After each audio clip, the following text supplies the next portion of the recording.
Yo, what's good? What's good? George Alvernia's in the building. What's good? I see you. I see you. I see you, man. I'm up early, man. Just got off like 5:30 from the Knicks at Night podcast. The conversation was so good, man. I just hung out for a little while, man, with my peoples in the chat. Man, I'm back up and at 'em, excited. Good morning, Knicks family. What's good? Trinity and Harlem, what's good? Frederick, what is good? What's good? Yo, oh man, Illmatics, what's good? I'm excited, man. Yo, I'm excited and I'm pumped up. And I know y'all are like on Saturday morning, we should be sleeping in or getting some rest from all the stuff that we hadn't been able to do during the week, catching up on stuff. Hey, man, I'm excited. I'm pumped up. God of Moses and Elijah was good. And Maverick was good. Was good, Mav. Hey, I'm not saying Mav. I ain't saying your whole name. Hey, man. Hey, respect. He Mav. Was good, Embert the Great. Was good, M. Was happening. Knicks O's. That's hilarious. Yo, that is hilarious.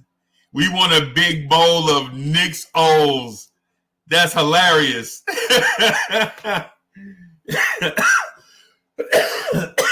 That's hilarious, man. That is hilarious. I'm gonna check a couple of places real quick just to make sure we super straight. I know we straight because I see y'all. So, but let me check this other place. Just want to make sure we good. Make sure we good before liftoff.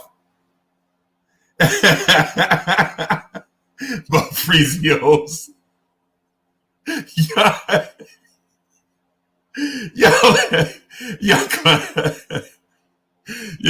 be bugging, man. Y'all be bugging. You know what I'm saying? Yo, Dave, what's good? What's good? Hey, one of these days after this situation is over, all of us gonna wind up, or most of us are gonna wind up in one place and just like have a big party or something, man. We got to. You know what I'm saying? We got to, man. You know what I mean? Yeah, hey, shout out to the chat. I see y'all. I see AAD. I see you. You know what I'm saying? I see everybody, man. Everybody that's here. I see y'all. Yo, anybody seen Andy Garcia? Andy Garcia shooting another movie?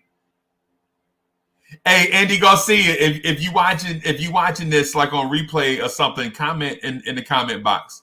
You know what I'm saying? I know you are usual. I don't remember seeing you in the last one, but you know, I got a lot of, you know, we have a lot of subscribers and I try to keep track of most of them. How like y'all try to keep track of me.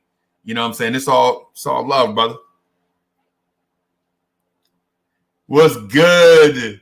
What's good? Hey, Dave's like, yo, I need to get Hey, I feel you, brother.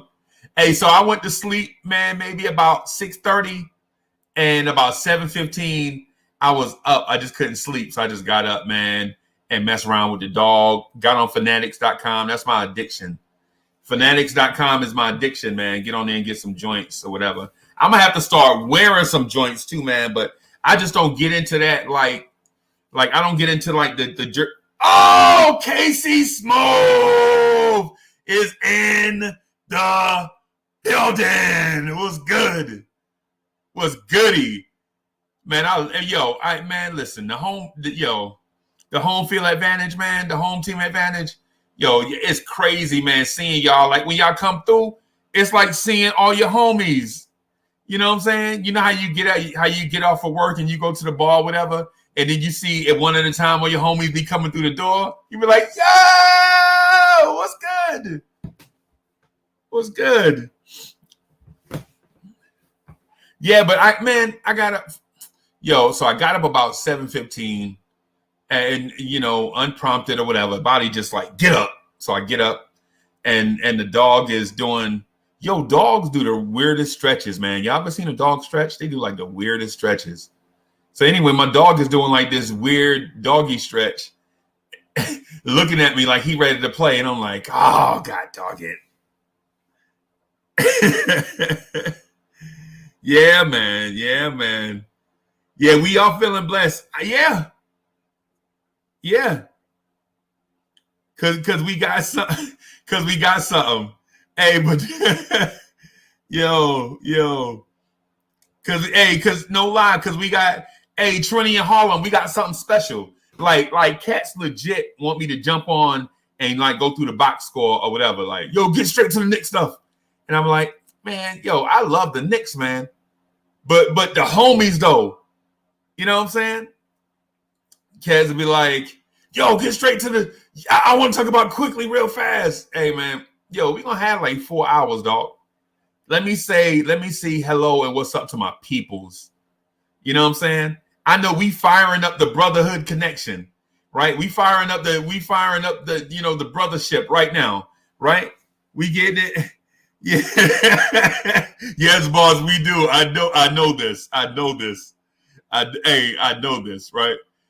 But we firing up this brothership connection, man. You know what I'm saying? Just letting a few stragglers get in here.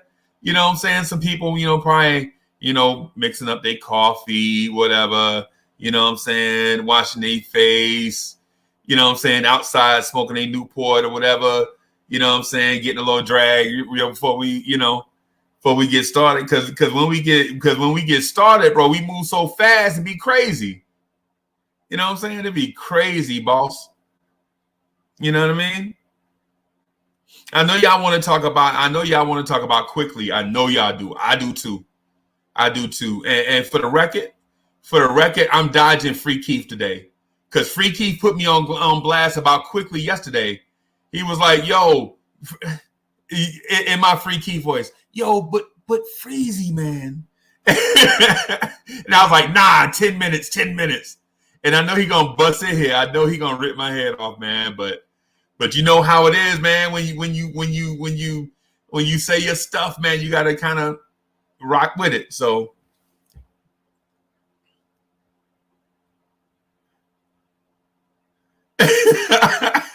you almost had a fight with that dude over Doc Rivers. Nah, man.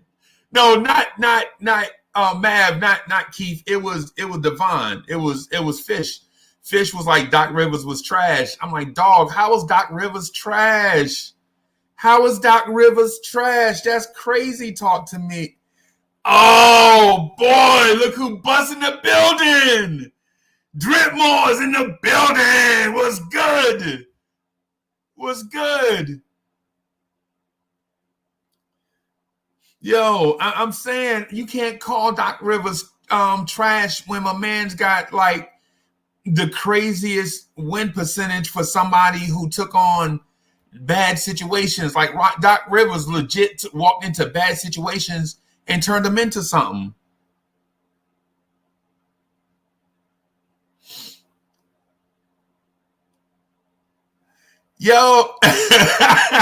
Like Folgers.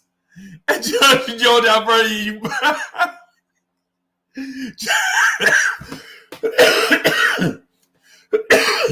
George, George Alberti is like, LOL, box score stuff can wait. It's the best part of waking up is freezing in your cup. Y'all remember the Folgers commercial? The best part of waking up is Folgers, blah, blah, blah, blah, blah. You know what I'm saying? Y'all be bugging, man. I'm telling you, man. Like people legit, like they want to do Knicks stuff, but they so scared they're going to get trolled on the internet, you know what I'm saying, by people they don't know. And I'm like, dog, if you get on and legit be yourself, other people will be themselves too. Trolls going to come through. Trolls are a part of life, right? But the thing is, you got to have like a sense of humor. You know what I'm saying? You got to legit have a sense of humor. You know what I'm saying? So that's one of the reasons why I love getting on with y'all. Russell McCall was good. Was good. Let me see what you saying. People feel Knicks are trash. If teams come in with that attitude, we can steal some games this year. You sound like Free Keith. You sound like Free Keith was saying the same thing yesterday. G was good. How is Doc trash, bro? High. I'm telling you, Doc has taken on the worst situations and turned them into something. You know what I'm saying? Like how Boston been like mad mediocre for all those years. Doc go there, right? Doc go there, and they become something. You know what I'm saying? Y'all must forget the year Boston had 3 lottery picks. They like Ron Mercer, Derek, what's his name? The dude with the milk dud head, the big dude, Antoine Walker. And like they had all these young Ron Mercer, all these young cats, man. They earned those picks because they was trash. They earned those picks when the Celtics were garbage. You know what I'm saying? G's in the building. Kaiser Sauces in the building. What's good? What's good with you, fam? Gabriel A. Valdez says, good morning. Told you about Jay Harper and Q. They will fit with the team. I know this, man. I know this. I know. I'm not saying I know everything, but I do remember like when y'all get on me, man. Quiet Money's in the building. What's good, Quiet Money? Danny Lee, what's good? Told you 4 days ago, Quickley was a starting PG. Hey, man. Hey, I get it, man. I like Quick, man. My only thing is this. I don't want to roll him out too fast, and then as soon as he make a mistake, the entire the entire tri-state area is gonna get on him and trash him.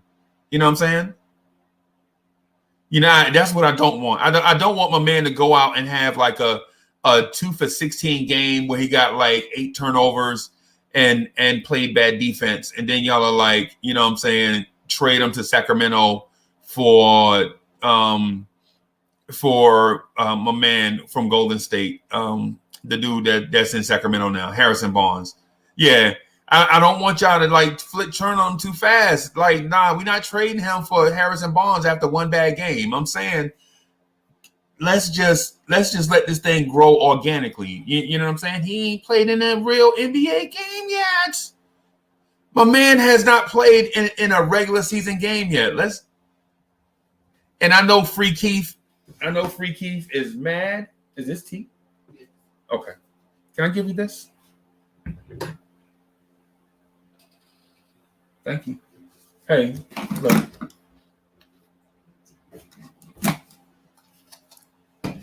Yo, I legit don't want to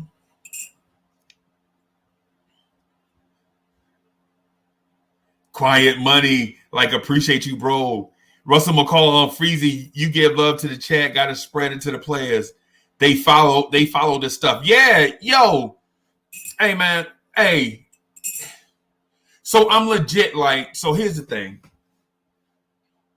Here's the thing, man. With the Knicks, we gotta be patient. And I know being patient is not the topic du jour nowadays because we've been losing for 20 years. I know this. You know what I mean? I know this. But what I'm saying is we need to as a fan base just temp expectations just a little bit and let this thing grow. Because the thing is free agents ain't coming here. And I'm the only and listen, I don't brag. Bragging ain't my thing. I think bragging is Bush League, right? Like I'm talking about over the top overt bragging. You know what I'm saying? Taking a victory lap is all right. Like when y'all come in and be like, Freezy, I told you that my man was gonna be good. Okay, take your victory lap. I'm with you. You know what I'm saying? You deserve that shine, right? But sometimes cats like take bragging over the top. That ain't me. You know what I'm saying? I be like on that humble pie. You know what I'm saying? But that's just me. But what I will say is this. I've been saying for a long time that free agents ain't coming here. They not. Free agents ain't coming here, and even dudes in trades is legit like, yo, I heard my name in the Knicks trade mail. Yo, you better do something or you're going to get fired. You know what I'm saying? Dudes don't even want to come here and trade, even when they don't have no say, really. You know what I'm saying? Even draft picks. Draft picks don't want, they say the right stuff, but behind the scenes, what they be saying. I don't want to go to New York. You know what I'm saying? So I said that to say this, man. Yo, when cats like Quickley, the dudes like Obi, let's calm down, temper the expectations. RJ Barrett too, Kevin Knox too. Temper the expectations some and let these dudes enjoy the ride being here. Because we got the best fans in the world when we support. But when we don't support, we can be, when the Knicks fan base hates you, bro, you are hated. You know what I'm saying? Yo, when Knicks fans hate you, bro, I'm telling you, it's like, yo, you can't go nowhere, you can't do nothing, you can't even get on social media. You know what I'm saying? George talking about wake and bake. Julian Blum, what's good? What's good? What is good? Let me throw. I don't know if I did this already or not, but I'm gonna do it. I'm gonna do it anyway. KC Smooth.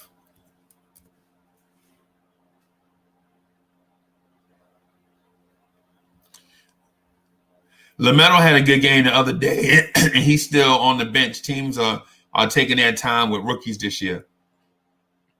Yo, hey man, especially us. That's what we should be doing. We should be chilling.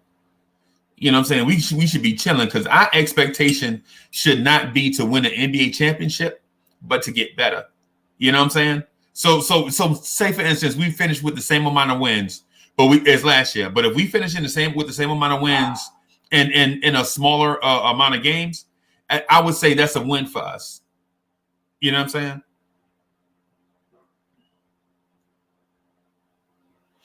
LaMelo shooting 25% from the field. What y'all expect? What y'all expect, man? I mean, my man legit was not shooting that good in that league when he owned the team. So, yeah.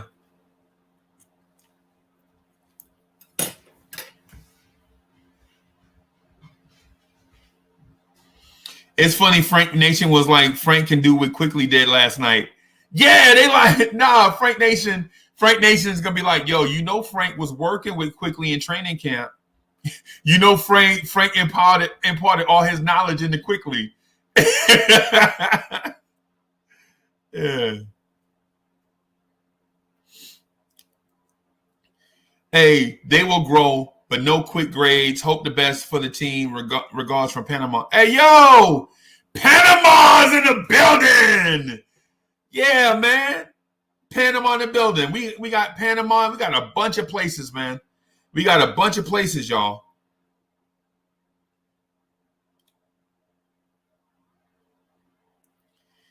Mike G says, Frank Nation. Frank Nation. Yo, that's funny. Frank mentioned quick. No, man. That's not a true statement. I just made something up, man, because of the Frankers. The Frankers are gonna be like, and listen, it's a lot of Frankers out there now. There are a lot of Frankers. Don't be fooled. There are even some Knicks content creators that are Frankers. They legit like ride or die with Frank.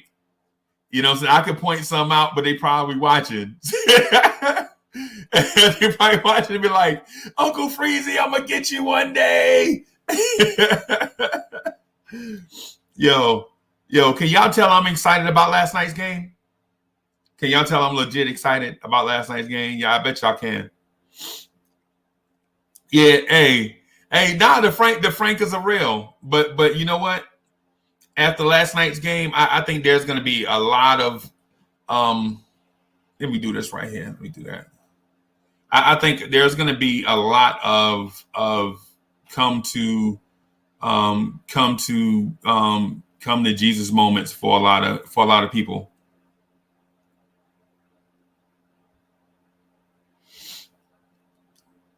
FYI, Doc has 943 W's and 681 losses with the ring. Just saying.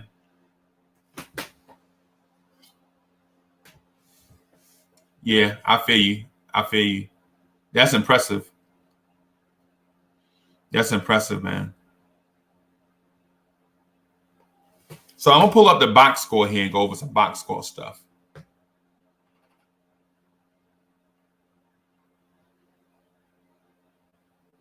I probably should have had all this stuff pulled up, man, but you know how it is. Just bear with me just for a moment. So I'm not going to go over all the box score stuff, but just a few things that I wanted to touch on. G says, I'm a big Frank fan, but bro, IQ was balling. Hey, so are you officially a Franker, or are you just a big Frank fan?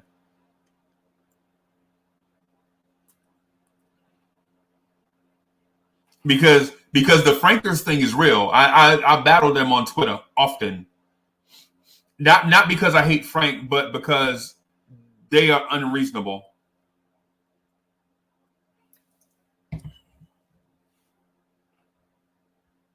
Hey, you know what? This is one of the things I wanted to talk to y'all about. To Pinson, Powell, Spellman, Iggy might be out. I think Iggy is out. I think Spellman is out. And I think that other kid, Brown, Bobby Brown, Bryce Brown, whatever his name is, I think he might be gone also. And it's a shame because I would prefer for it to be Michael Kidd-Gilchrist. That's out.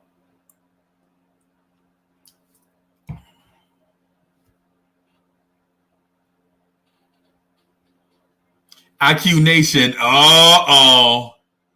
Amen. RJ Williamson, what's good? What's good? Ben Sean, listening from France. Salute, brother. Hey, salute to all our international people that are international from us. Because basically we're international to them. So salute. Appreciate y'all. Hey, if y'all are new, type something. Give me like some kind of call sign, like new or thumbs up or something where we can recognize the new folks, so that the home field advantage can welcome them to the family. And yo, so for all the new people, and I know this is gonna sound corny, but to all the new people, what I generally do is welcome y'all to the family, man, and get the chat, the home field advantage to help to welcome y'all. You know what I'm saying? We want to welcome everybody that's new, so that, you know what I'm saying, so that we can legit, continue to build this family. So if you're not subscribed, subscribe, like the live stream, comment in the virtual chat, eventually come into the video chat, as long as you're not selling like porn or life insurance or something crazy, share on your social medias. What else? Turn on your notification bell. This right here, y'all, is for everybody that's new.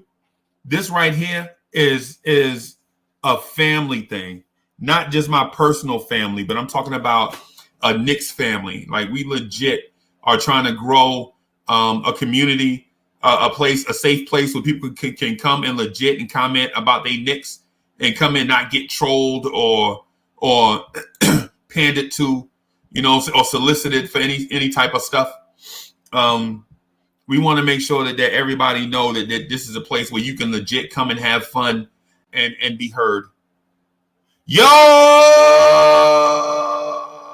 look who it is. What up?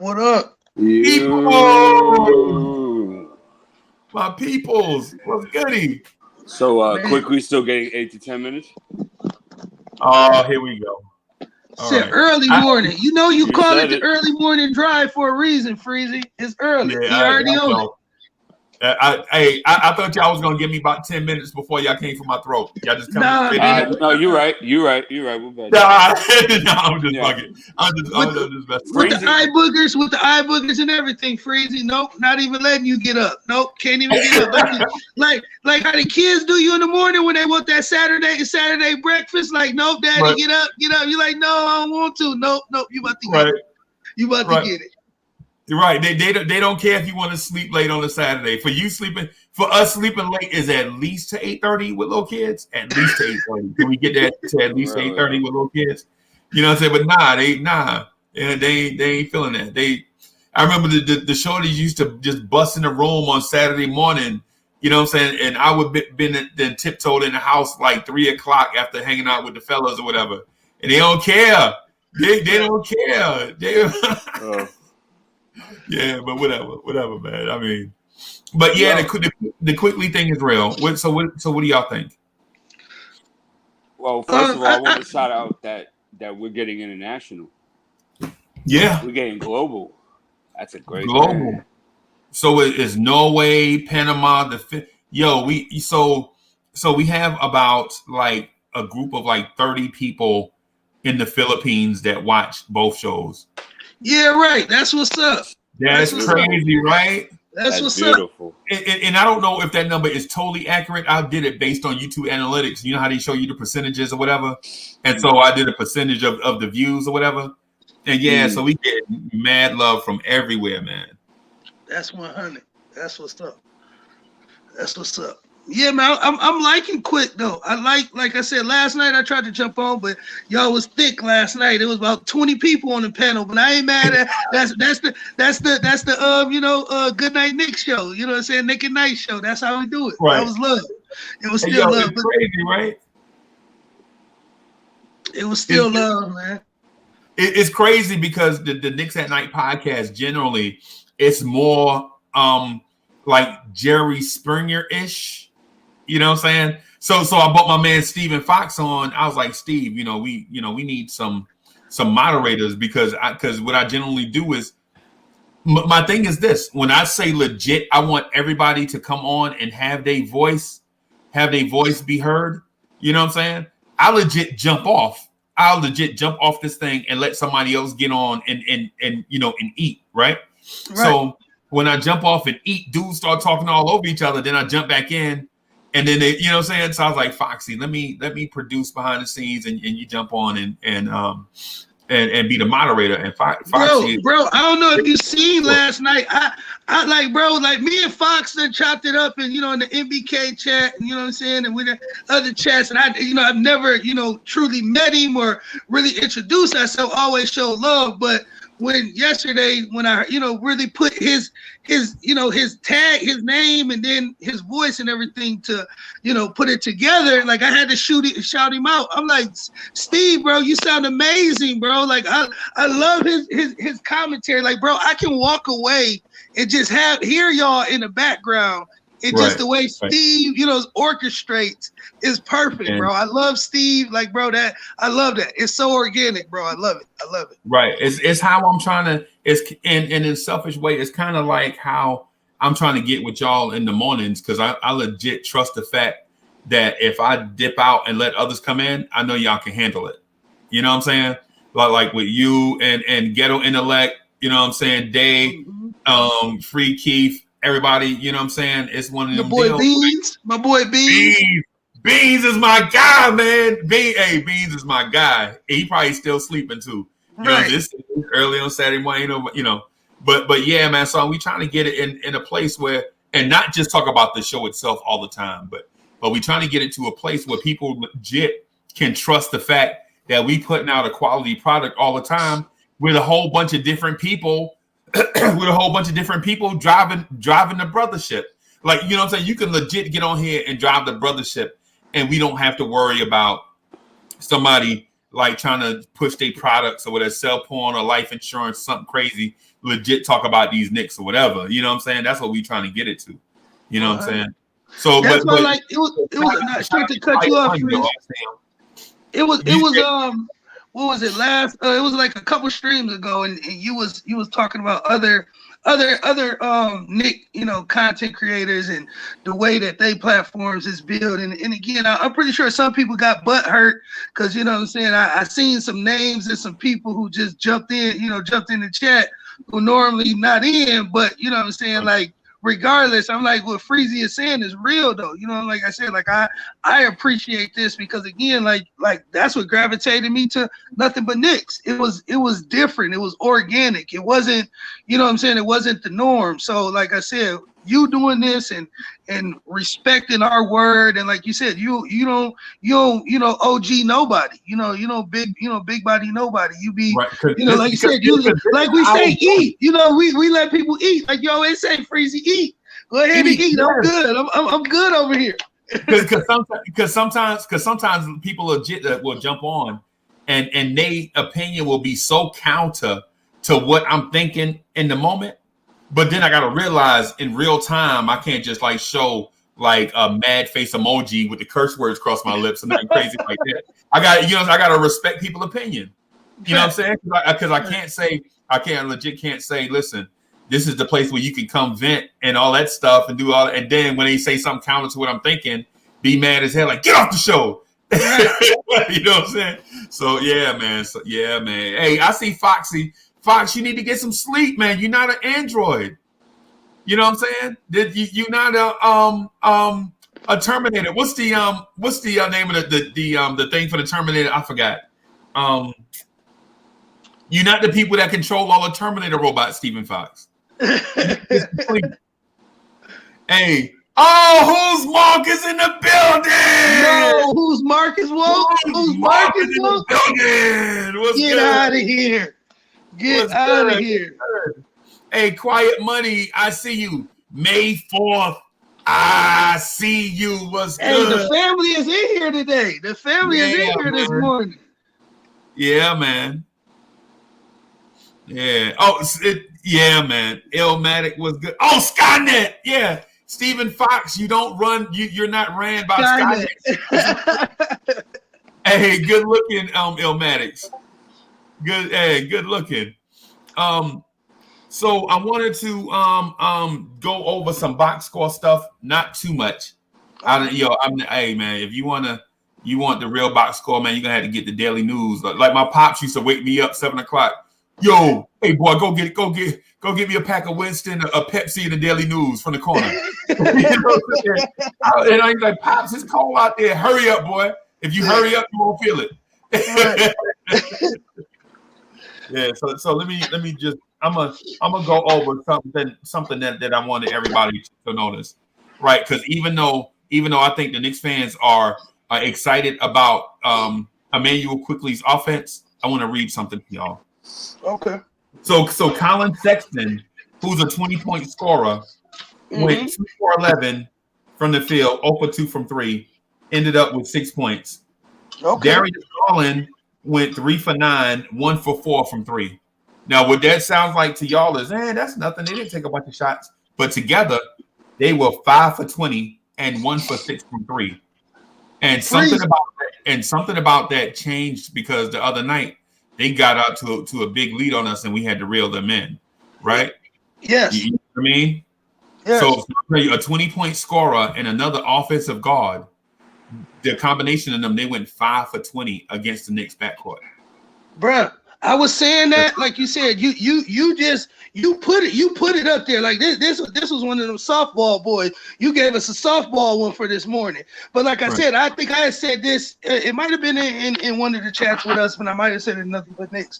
But basically, like we said, we as much as the naysayers, this is a bite-sized piece, and he was playing against third string G leaguers and all that. I'm like, bro, y'all can hate all y'all want, but let's be honest, man. I watched the game one.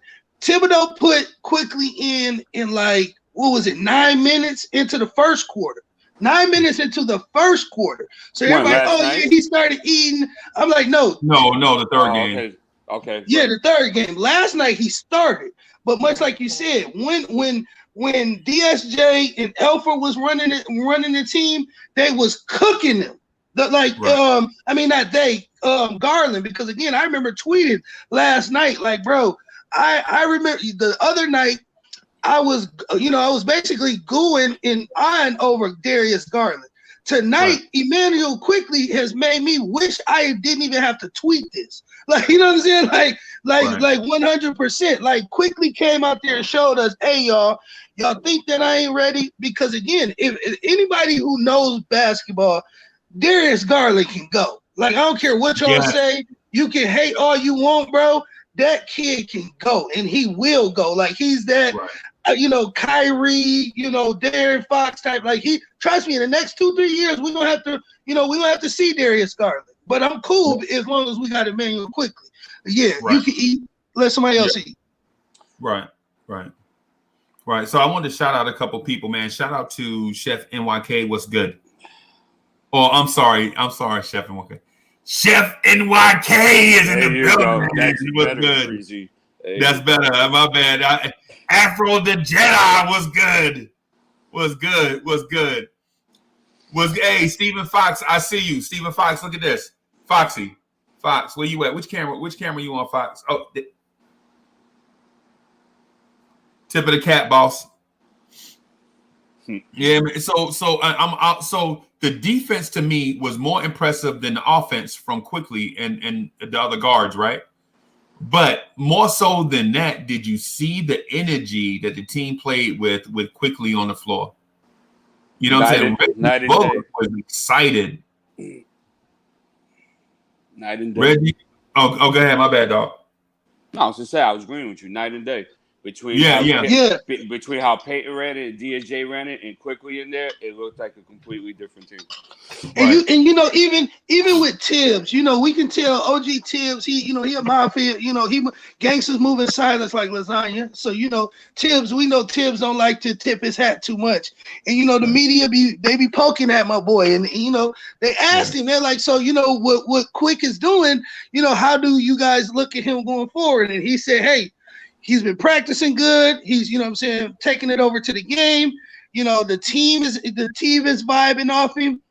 Right. Like we said, as long as he continues to do what he does, I had tweeted this too, and I was like, bro, can we imagine Emmanuel with another 10 pounds of muscle mass on him? Oh my goodness. With the same he's quickness? Not getting pushed around no more. Now he's not getting pushed around no more. Right. You know what I'm saying? And he has a strong base too. And he has a strong base. Yeah. You know what I'm saying? Hey, y'all some OGs. Freezy, real quick. My pops was telling me this, and you tell me what you think. I wanted to ask y'all last night in the chat. I was asking, he said, what type of point guard does he remind you of? My pop said he reminded him of like a Derek Harper. What you think? I think Pops might be onto something. Derek Harper was a little bit bigger. Okay. I think Pops is onto something. Now here's the thing. Just the way his control of the game, like his control of the game. Right. I'm talking about Dallas Mavericks early young Derek Harper. Oh, now, okay. See, I don't remember that OG. I don't remember it. Pops put me on him, but Yeah, I'm talking about young Derek Harper with Rolando Blackman, Mark Aguirre, and all them cats. That Derek Harper. You know what I'm saying? Long arms. We used to call him the law. You know what I'm saying? You know what I'm saying? Because my man school me. Yeah, because my man could defend and he can shoot it, but he wasn't a selfish player though. He liked him and Rolando Blackman had like a chemistry and a synergy together. You know what I'm saying? So it was funny seeing both of them wind up in New York. So yeah, that was what's up. Like Pops, he put me on that, and I'm like, I don't know, Pops. I'm gonna have to do my research, but again, I'm gonna bounce it around and see what people say. But good, thanks for schooling me, Freezy. Appreciate that. Yeah, man. Nah, man, y'all. Hey, man. It's one of those things that like the old school players, man. A lot of them, they meant like you kind of forget how good some of these cats really were. You know what I'm saying? Like we forget how good like cats like Maurice Cheeks was. Mark Price was Mark Price was a killer. Yeah, and Albert Robertson and a whole bunch of guys. You know what I'm saying? Hey, listen, I'm gonna get some tea real quick. Hey D, let me ask you this. So what was your most impressive? Like what was the thing about last night's game that impressed you the most? Okay, these are three things that jumped out to me. Quickley, of course. I mean, that's obvious. Julius Randle's willing to pass the ball and be systematic and play along with the system was very impressive yesterday. And I don't know if it's like a teaser because now I want to see that every time for Julius Randle. I just don't think that he's capable of doing it on a consistent basis. Another thing that jumped out to me that was very encouraging was Mitchell Robinson's defensive discipline last night was the best I've ever seen it. And Tibbs brought it up. And yesterday I had brought up in the Legion chat, I had said, without me really knowing technically name by name what they're trying to run and exactly what the ideology and philosophy is, it looks like the Knicks were executing that last night. And Tibbs said it in the postgame. He said Julius did what we're asking him to do. He said Mitch looked great last night. This is what we're asking him to do. Mm-hmm. And so those three factors were very encouraging. As far as Quickley, though, because Quickley's such a hot topic because we have such indecisiveness at the point guard position and who's starting. Like I said, I understand Cleveland didn't have their full team. I understand that they had second stringers in there. But he still did things and brought things to the table that Peyton and DSJ just do not do. They're not outside threats. If you saw a couple of times, right, they grabbed the rebound and they were in transition, and Cleveland did a good job of coming back defensively. And Quickley would stop, right, and he would set up a play, and everybody got into their spots, and they got a good shot 8 out of 10 times when he did it. That's maturity, bro. I don't see DSJ doing that. I don't see Peyton doing that. Right. And very impressive. Yeah. I think my big three things I was gonna say was just the way we paid attention to detail. I think that was a big thing. Like Tibbs said, we came out and after playing the team twice, you know what I'm saying, in the way that Detroit, bounced back and smacked us, like we came out and we met. You know what I'm saying? Like usually most Knicks teams, like, that are decent or we hope to be decent, they'll play down to the talent level that they playing on the night, or they'll step up and they'll beat the Golden State Warriors out of nowhere. You know what I'm saying? Where last night we seen them, like you were saying, bro, that they put together a real game. Like we seen that first quarter was amazing. Like you said, like that all, and again, like you said, we're going to keep beating Emmanuel Quickley until Wednesday. We'll beat this dead horse all the way to Wednesday. Right. But the kid, but again, though, the kid played great. Like when he caught like that first, what was it? His first three after the, you know what I'm saying? When you got the corner screen, and soon as Garland went under, he shot that thing like Tom Thibodeau told him, "Hey, bro, I got $100 for you." You know what I'm saying? Every 3-pointer or something. Like he shot that ball so quick, Freezy, and effortlessly. Like he knew it was splash. And in rhythm, it was in rhythm, and he was confident, and it was a good basketball play. Good basketball. It was like so it was like all those things that you want to have come together at the same time. And you've seen it, and it wasn't one thing, that I love, and I'll let you eat, Freeze, that, again, with my third, like you said, was piggybacking off what bro said, was the fact that Julius played, selfless, you know what I'm saying? We seen a selfless Julius, even in his genetics, like it was eating at him, Freezy, like he wanted, like I said, it was, I think I looked up, we was up like 19-5 or something. All the young boys was eating. Eating. You know what I'm saying? And you seen Julius like, I got to bully ball me a basket. Like, no, bro. Continue to play in the offense. Swing the ball. Yeah. We're going to get you some money. You know what I'm saying? We're going to get you your money, OG. And I think, like I said, but it was good. It was good to see us play a brand of basketball that none of us had seen. And my thing that I was going to say, too, and I'll let you eat, Freeze. I know it's my second time saying this. But if we would have got now, do your thing. This is okay. So here's the thing. This is a Knicks fans channel, right? 100. Go ahead and do your thing. Ain't nobody. I'm like Hov. I gotta let the track breathe sometimes because I can drop like 48 bars. I can drop like 48 bars, so I gotta let the track breathe. But no, what I was gonna say is same energy people would have had, bro, if the shoe would have been on the other foot. Like, you know what I'm saying? Like, if we would have came out there and we would have got blasted, like Cleveland got blasted. If we would have, it would have been 44 points till they had 77 going into the third quarter. Like, you know what I'm saying? Like, cats would have been mad sick, Freezy. You know what I'm saying? Like, you can't tell me they wouldn't have been calling for my baby boy Knox. They would have been talking about trading. They would have been talking about, you know what I'm saying, RJ trash. Bro, but again, we win a game decisively. We play great basketball, and then most of our fans is, oh, well, it was just a preseason.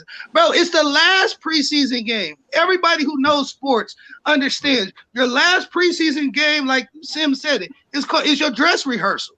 You trying to really hone in on the things you've been working on in camp and in practice, so that Wednesday, it ain't no glitches. It ain't no hiccups. There will be some, but bro, that was a dress rehearsal. So again, like, I ain't trying to, like, Cleveland put that on it. They try to put the Iverson tweet, talk about practice. Bro, y'all got blasted.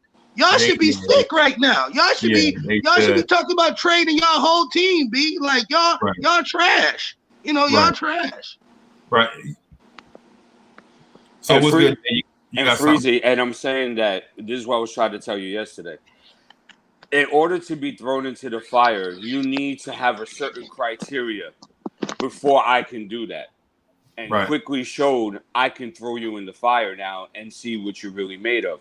Now I want to see how you do against the first and second unit against Indiana over Peyton. I mean, to me, it's so clear and obvious. But I mean, I hope the coaching staff thinks the same way. But you know, even Tom said it. He said the guys just look different with him out there, bro. Running the show, and so that tells me, that's giving me a clue that, you know, he's with the Quickley train, and you know, and I don't think he's going to start that first game. I think Peyton will do it just because he is the veteran, but I won't be surprised if Quickley's the first guy off the bench. That's a good thought there. That's refreshing the way you put that. Because sorry, Freezy. No, go ahead, man. I'm good. I was going to ask you what all we had on the agenda this morning, as far as, you know, talking points, but I was going to just, you know, kind of throw you an alley oop and just ask you, since we went there with it, who do, like, I got two questions actually. Who do we think who's your best starting five for Wednesday? You know, with the performance and with the injuries and everything. And then who is your best starting five? I mean, starting five defenders, or I wouldn't even say starting five defenders, just best defenders. So you'll starting five for Wednesday, and the best five defenders on the court that we could like, if we need like a stop, like we got to get some stops. Who is the five players you calling a timeout and putting on the court? So I think so. In terms of the starting five and the best five, I would say my starting five would be, I really want to say Peyton based off of what I said yesterday. But at the same time, man, what Quickley did, the energy he brought to the team last night, I think you got to go with Quickley. Out the gate with RJ at the 2. I think you got to come back with Knox at the 3.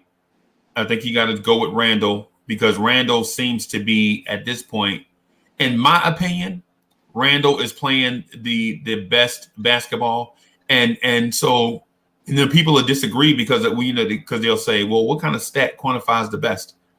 I think what he's doing in the offense is amazing, right?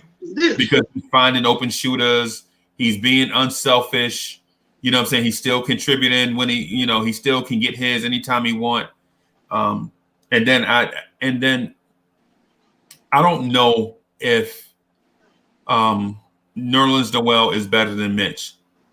True. I think Nerlens Noel had less rust on him than Mitch, because a lot of these veterans played in the bubble, and Mitch and so in the Delete 8 didn't get a chance to play. He played any.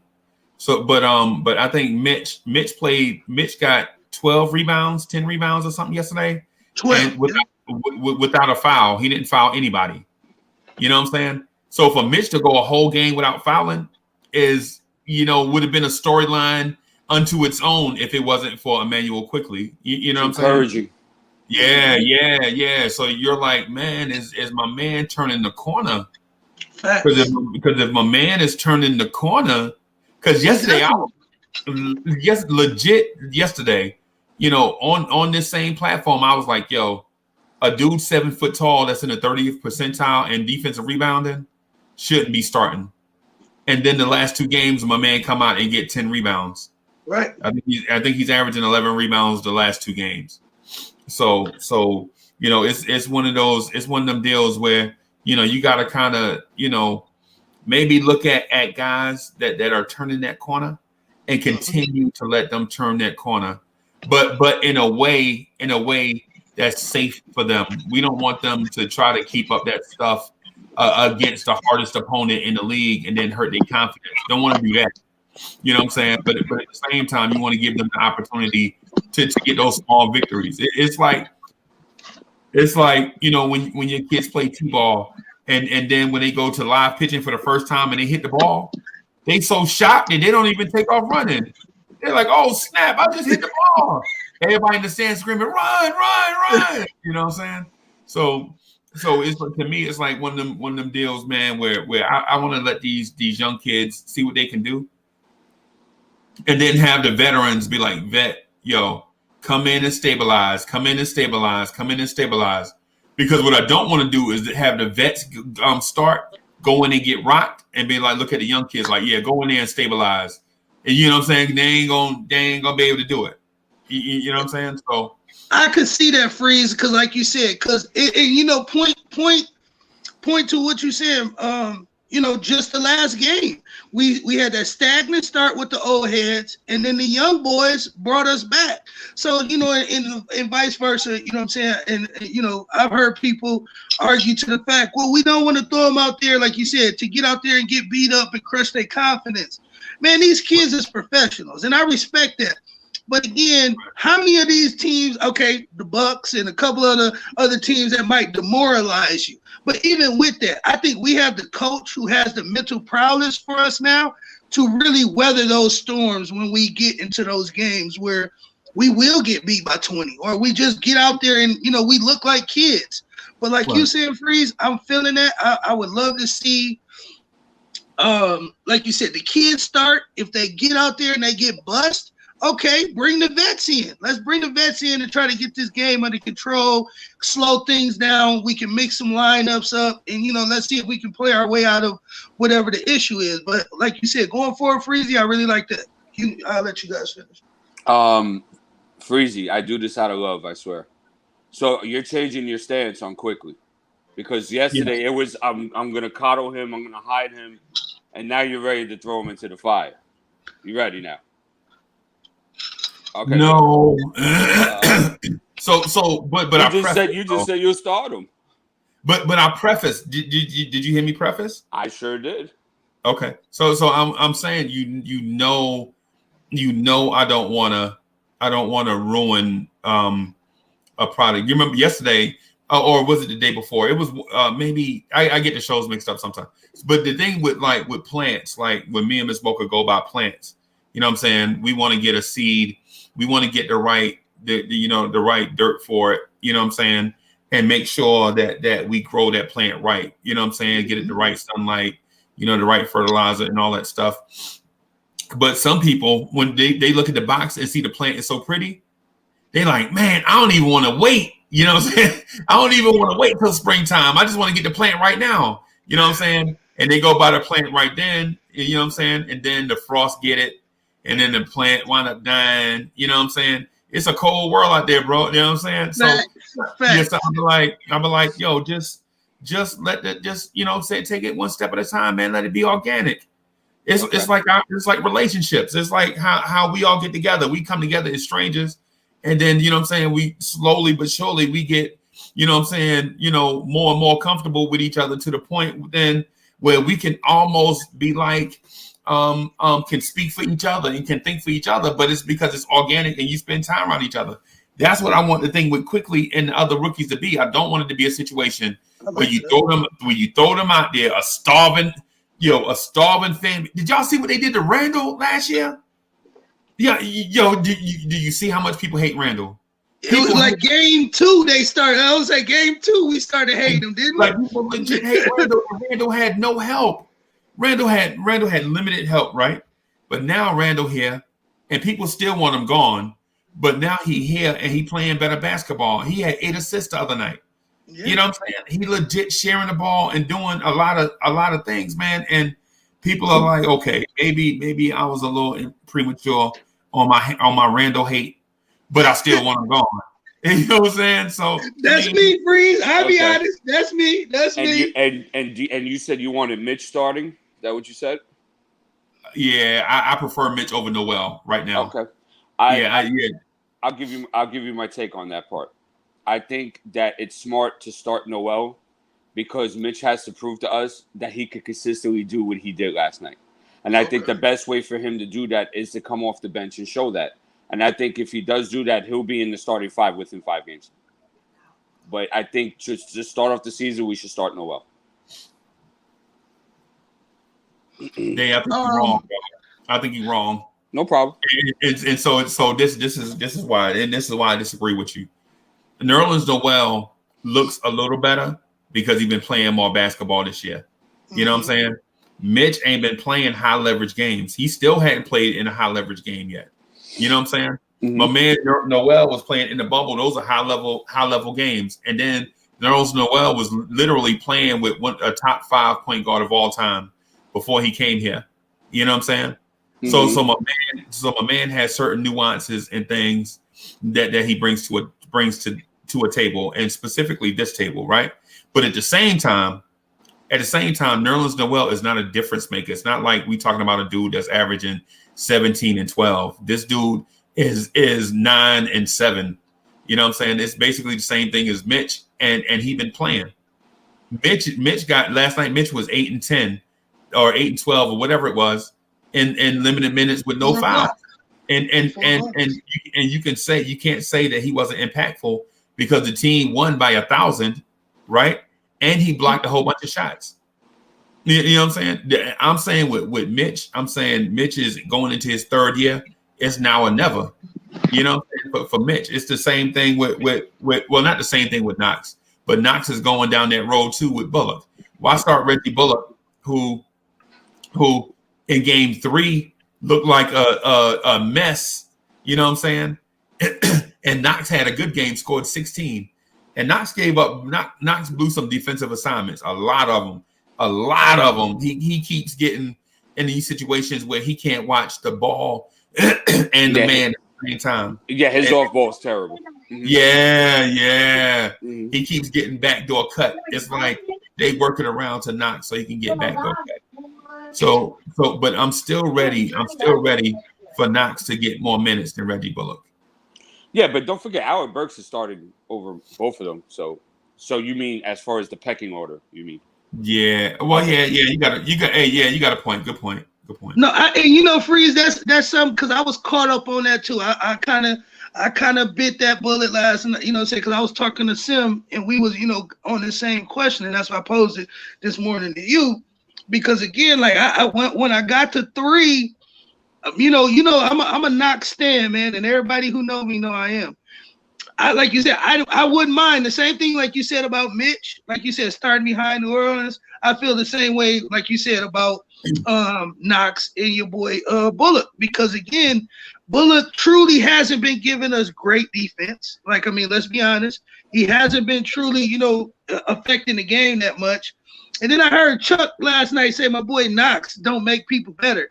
Bro, have we seen those passes that he's been throwing to cats? Like the no-look pass he gave to RJ, the oop to Obi. Like, come on, man. Like the full court sprint out pass to Quickley. Like, come on, man. Y'all gotta cut it, bro, with the crazy. I ain't gonna say hate because everybody hate when we say hate. So I'm gonna say the crazy antics. Like, I gotta chill with the crazy takes and let these young boys eat, man. Like me and Freezy love to say, let them young boys eat, man. Right. Hey, Woodshed, what's good? What's up, going on, brother? Woodshed? What's up, brother? What's up, Oh, fellas? hey, look who in the chat. Sherwin M is in the chat. Andy N was good. Oh, Andy Woke. 212. Andy Woke. Yeah, YH was good. What's good? Michael Belfort was good. P. Ramos, it's me. What's good? What's good? I see y'all. Make sure y'all subscribe to the channel, like the live stream, turn on your notifications, sharing your social media. Jump in this crazy lit virtual chat or this video chat. As long as you ain't trying to sell porn or life insurance, or as long as you ain't a Brooklyn Nets fan coming in here trying to stir up y'all fan base of 20 people. You know what I'm saying? So yeah, man, just want to throw that out there because I think we're around. Yo, Muhammad Taylor was good. Dylan O'Steele, I meant to shout you out. What's good, fam? Hey, so Dylan O'Steele says, I'm in the mindset that I don't want to trade Randle anymore. I would rather play him until his contract and best way that we accept this option on how quick Obi develops. Hey, still, I hope you're not basing that on Obi not having big games. Don't base that on Obi not having big games. Hey, Woodshed, good morning, man. What's good? What's going on, man? It was kind of impressed with what I've seen last night, man. The most important thing, it seemed like they had some cohesiveness already, man. And that's a good thing, man. When you had that telepathic chemistry, you know what I'm saying? So, the point guard, he wasn't looking for people. He could just feel, okay, I know I got somebody in the corner. Bam. Right. I know I got somebody under the basket. Bam, that's good, man. So, I always say, a good offense, you're going to have ball movement and player movement. Dudes have to move when they don't have the basketball. And that's what we got last night. Mm-hmm. Sherwin M says, slow down with my bad. My bad. Let me do this real quick. He says, slow down with the quick community. Let me put that up. I mean, with people saying that, slow down with the quick community. I mean, with people saying that, dude, we're not saying he's going to be a perennial all-star. We're just saying that he's probably our most viable option at the point guard at this moment in time. I feel that. Right. I feel that. And I'm swayed from one day to another. Legit, I was like, yo, don't throw this dude out here and expect him to be, you know what I'm saying? But when I watched the offense yesterday, I'm like, but the offense plays better with him on the floor. Facts. So real quick, Freeze, that was gonna be my thing I was gonna say too. Where all of us love, we got our love-hate with our players. But when you talk about the PGs, every PG do something a little bit better. Like everybody who's a Franker, they want Frank because again, he's a most cerebral player, and he's probably one of the, if not the best PG defender we have. And I love that about Frank too. You know what I'm saying? Okay, moving on to Elford. Elford is methodical and running, I guess playing his game because a lot of people say that his stats are kind of padded and not really, conducive to really what we watching out there. And then you go to Quick, and some people be like, oh, well, he too small, he might get torched. I'm willing in the NBA that everybody's elite. I'm willing to be okay with Quick getting cooked if he's running our offense like he's running it. And I'm not saying like he gonna get cooked every night, but I'm saying if you say he guarding Steph Curry and Steph go for 25 or 30 like Steph normally do, that's Steph. You know what I'm saying? Like you can't. Nobody can say that this Kai is gonna go out here and put blankets on the opposing player. So like we might need to get that out of our mind. So like OG just said, he I think that is smart. Like again, nobody's saying that he is the true point guard of the future. But as far as right now in the stables, he is, like you said, that is the horse that I'm gonna ride to the sunset. You know what I'm saying? Till next year's draft at least. You know what I'm saying? What? And Thomas, the comment you had before, he brought up a good point about not seeing Quickley skills, and he's right because when he was with Kentucky, Higgins and Maxey were dominating the ball, running the offense and running the pick and roll. Quickley, which is out there ready to catch a shoot on the wing most of the time because they didn't run a lot of off ball for him because he didn't shoot well with the off ball screens. So yeah, Kentucky did a great job of hiding what Quickley can do because I barely saw Quickley run the pick and roll last year. with Kentucky, and he looks very mature in the couple of games I've seen him running at. Hey, have y'all seen Kentucky without Emmanuel Quickley and Tyrese Maxey? Y'all see how much they're struggling right now? I've seen them they without. Looking bad. They look bad. I've seen them without Kenny Payne. Yeah. Hey, good point. Hey, and low key, a lot of people say that Kenny Payne was like the motor behind Kentucky. Like you know what I'm saying? Wow. Like he the motor behind Kentucky. I mean, it's the quiet. The quiet. A lot of people don't say, but a lot of basketball aficionados, they say that's why he's so respected. That's why like everybody say he's so respected amongst the Kentucky players, because Cal is the one who on TV and talking the slick talk. But I'm pretty sure when it's in practice, the one who motivates is Kenny. I bet it's Kenny. Yeah. Oh, Decius Thomas says IQ played a point like Agent Zero and Unstoppable That's Force. nice. That's nice. Yeah. Hopefully without all the drama. Crazy. I seen Gilbert give Kobe 50, man. Gilbert was a monster, man. Yeah, Gilbert was crazy. Gilbert was crazy. Like and he still was good. Shout out to everybody in the chat. Shout out to everybody in the panel. Uncle Freezy, what's going on with you? My man, the Prince, what's going on, bro? What up, bro? Alright, yeah, man. And listen, I just wanted to clarify because I don't want it to come off like I want Randle here long term, nothing like that, and I'm basing it off of anything else. I'm actually taking the mindset of the NFL, the way the Chiefs did with Patrick Mahomes and Alex Smith. We know that Obi wasn't drafted just to be a bench warmer, a role player. Some of us might have him as all-star level, talent. But what I don't want to do is rush the development for the sake of rushing the development. And again, Randall's on his last year of the contract. So why push him out the door where we could just go ahead and just, wait our turn, and we can have the money saved up to where next season, the 2021 free agency, we can go and see what other players we might want to bring into the team. I mean, there's so many guys that's gonna be off the roster next year to make room for the guys that we deem as the future. The point guard situation is gonna be completely different because every single one of them, DSJ, Frank, Alfred Payton, they're gonna be off the market. They're gonna be. You might want to raise your mic up a little bit, guy. Alright, is that better? Go ahead. Hey, can you turn the volume up on your mic? Yeah. Yeah. It was hard to hear you. That's why. Okay.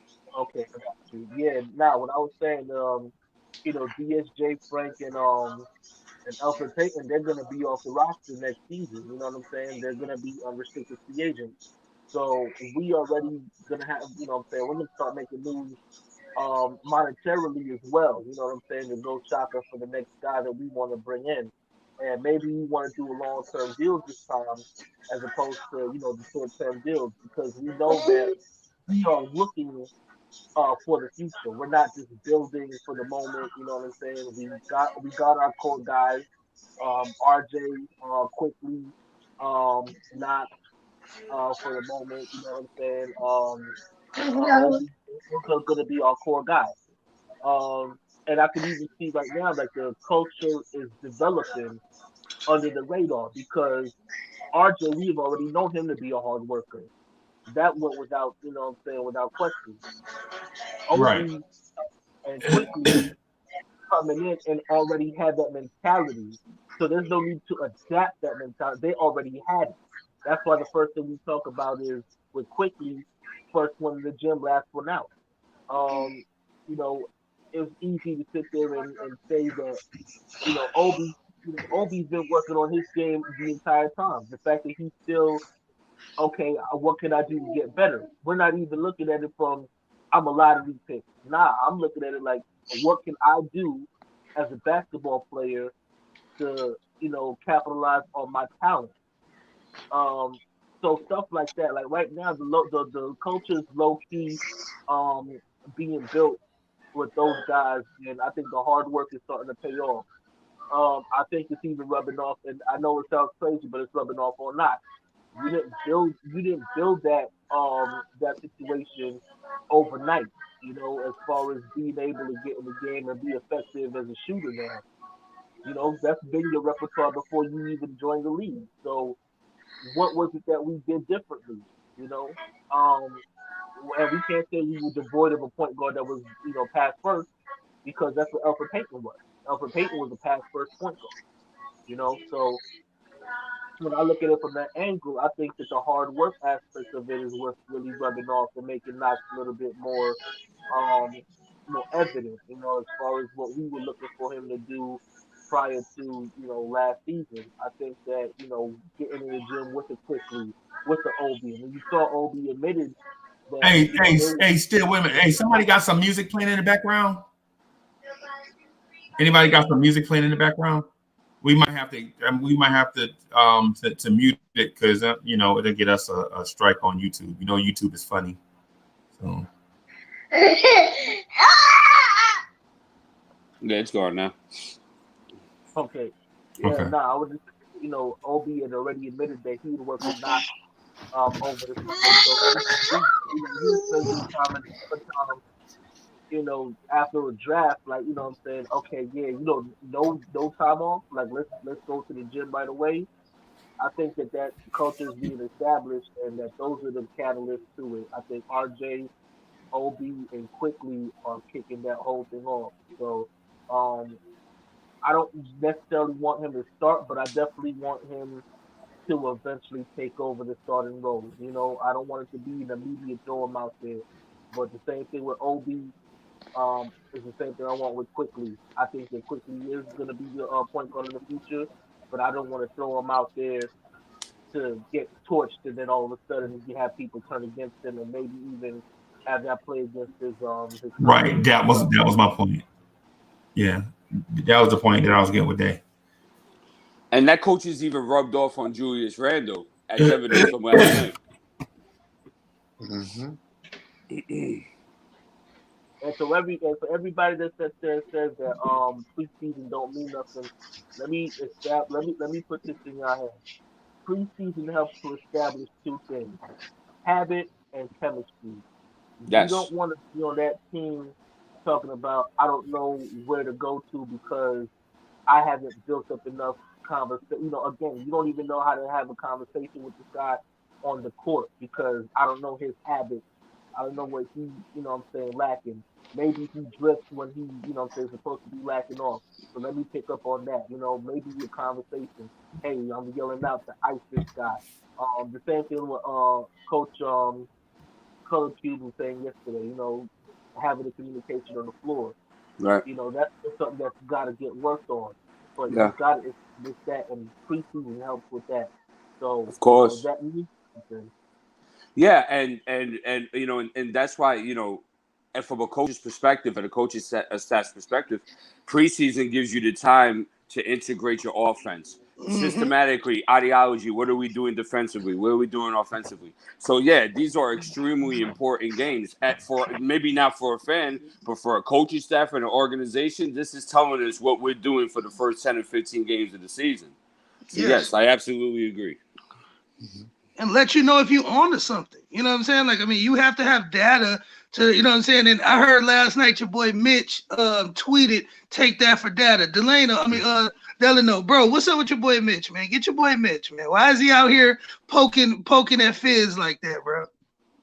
I have no idea. I mean, because if anything, you think that he's pro Fizz because Fizz the one that gave him that opportunity.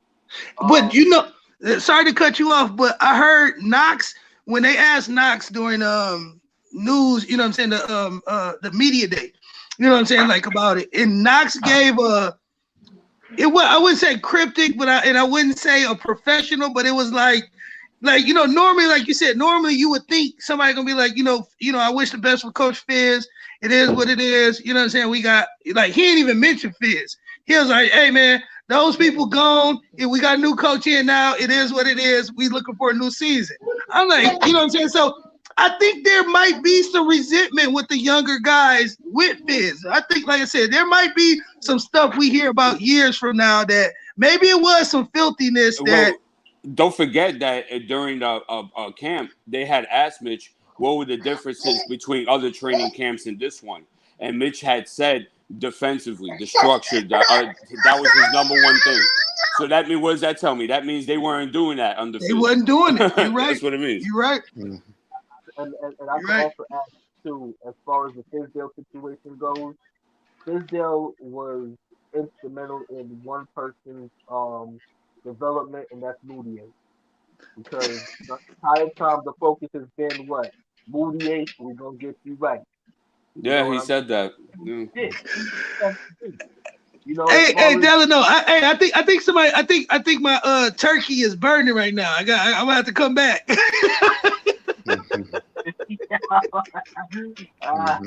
Oh, that's Delano Steele? I like your takes, bro. Yo, and so I just want to throw something out there real quick about. I ain't trampled over somebody. Was somebody saying something? No, you Gucci.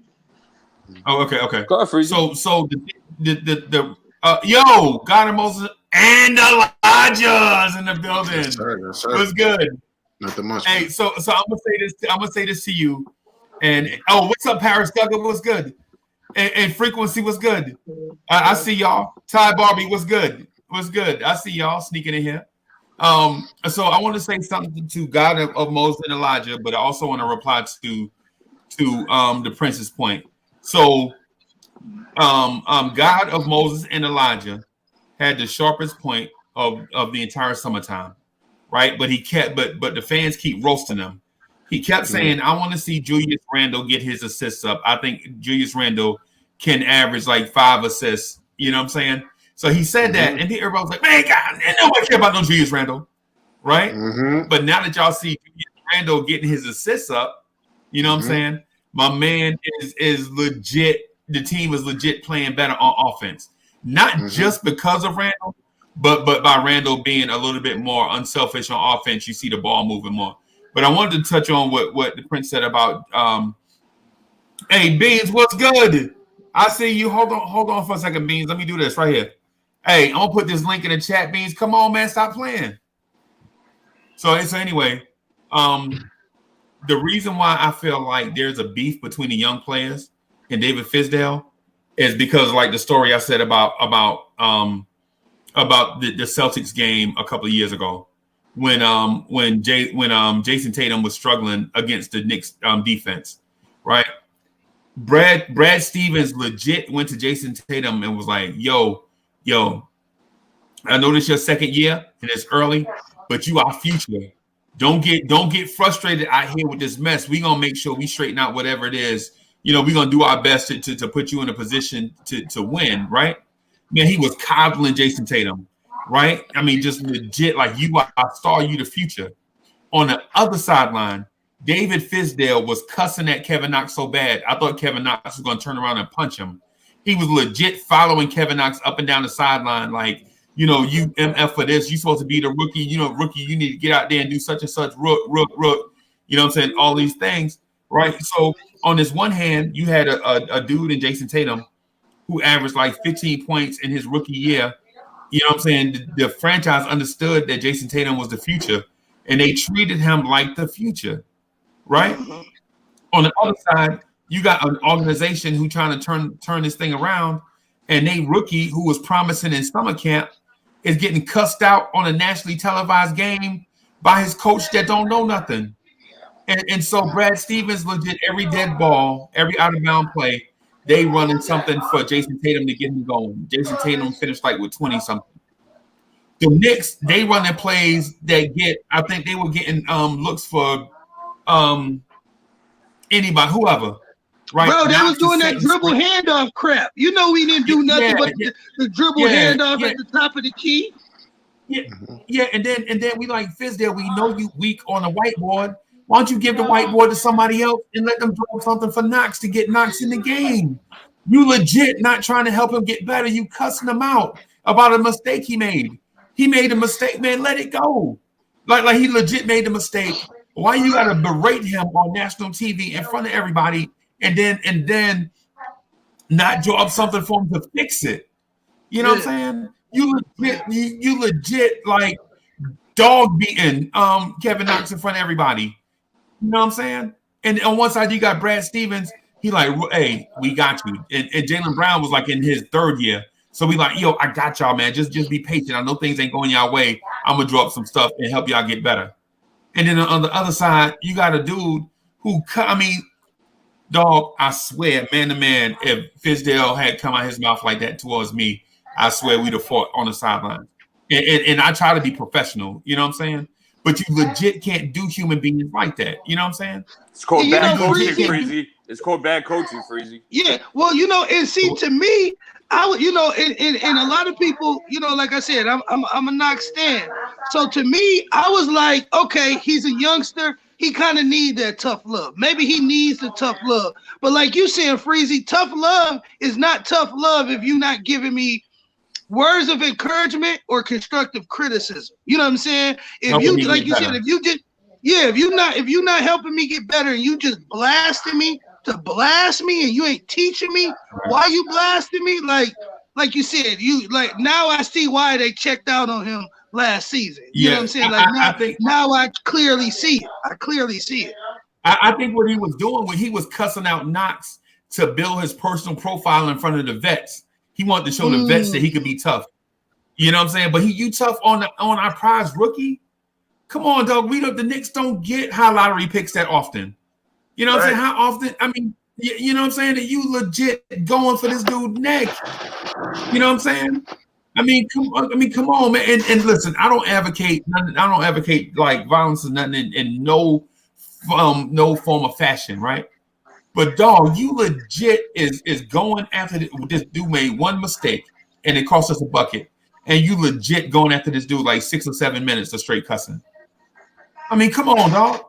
You cussing at him through the entire timeout. They come back from that timeout, you still cussing. I mean, come on, man. And then he on the bench, and then you bury him on the bench. Yes. And that's why Memphis had let him go, because he was just a bad communicator.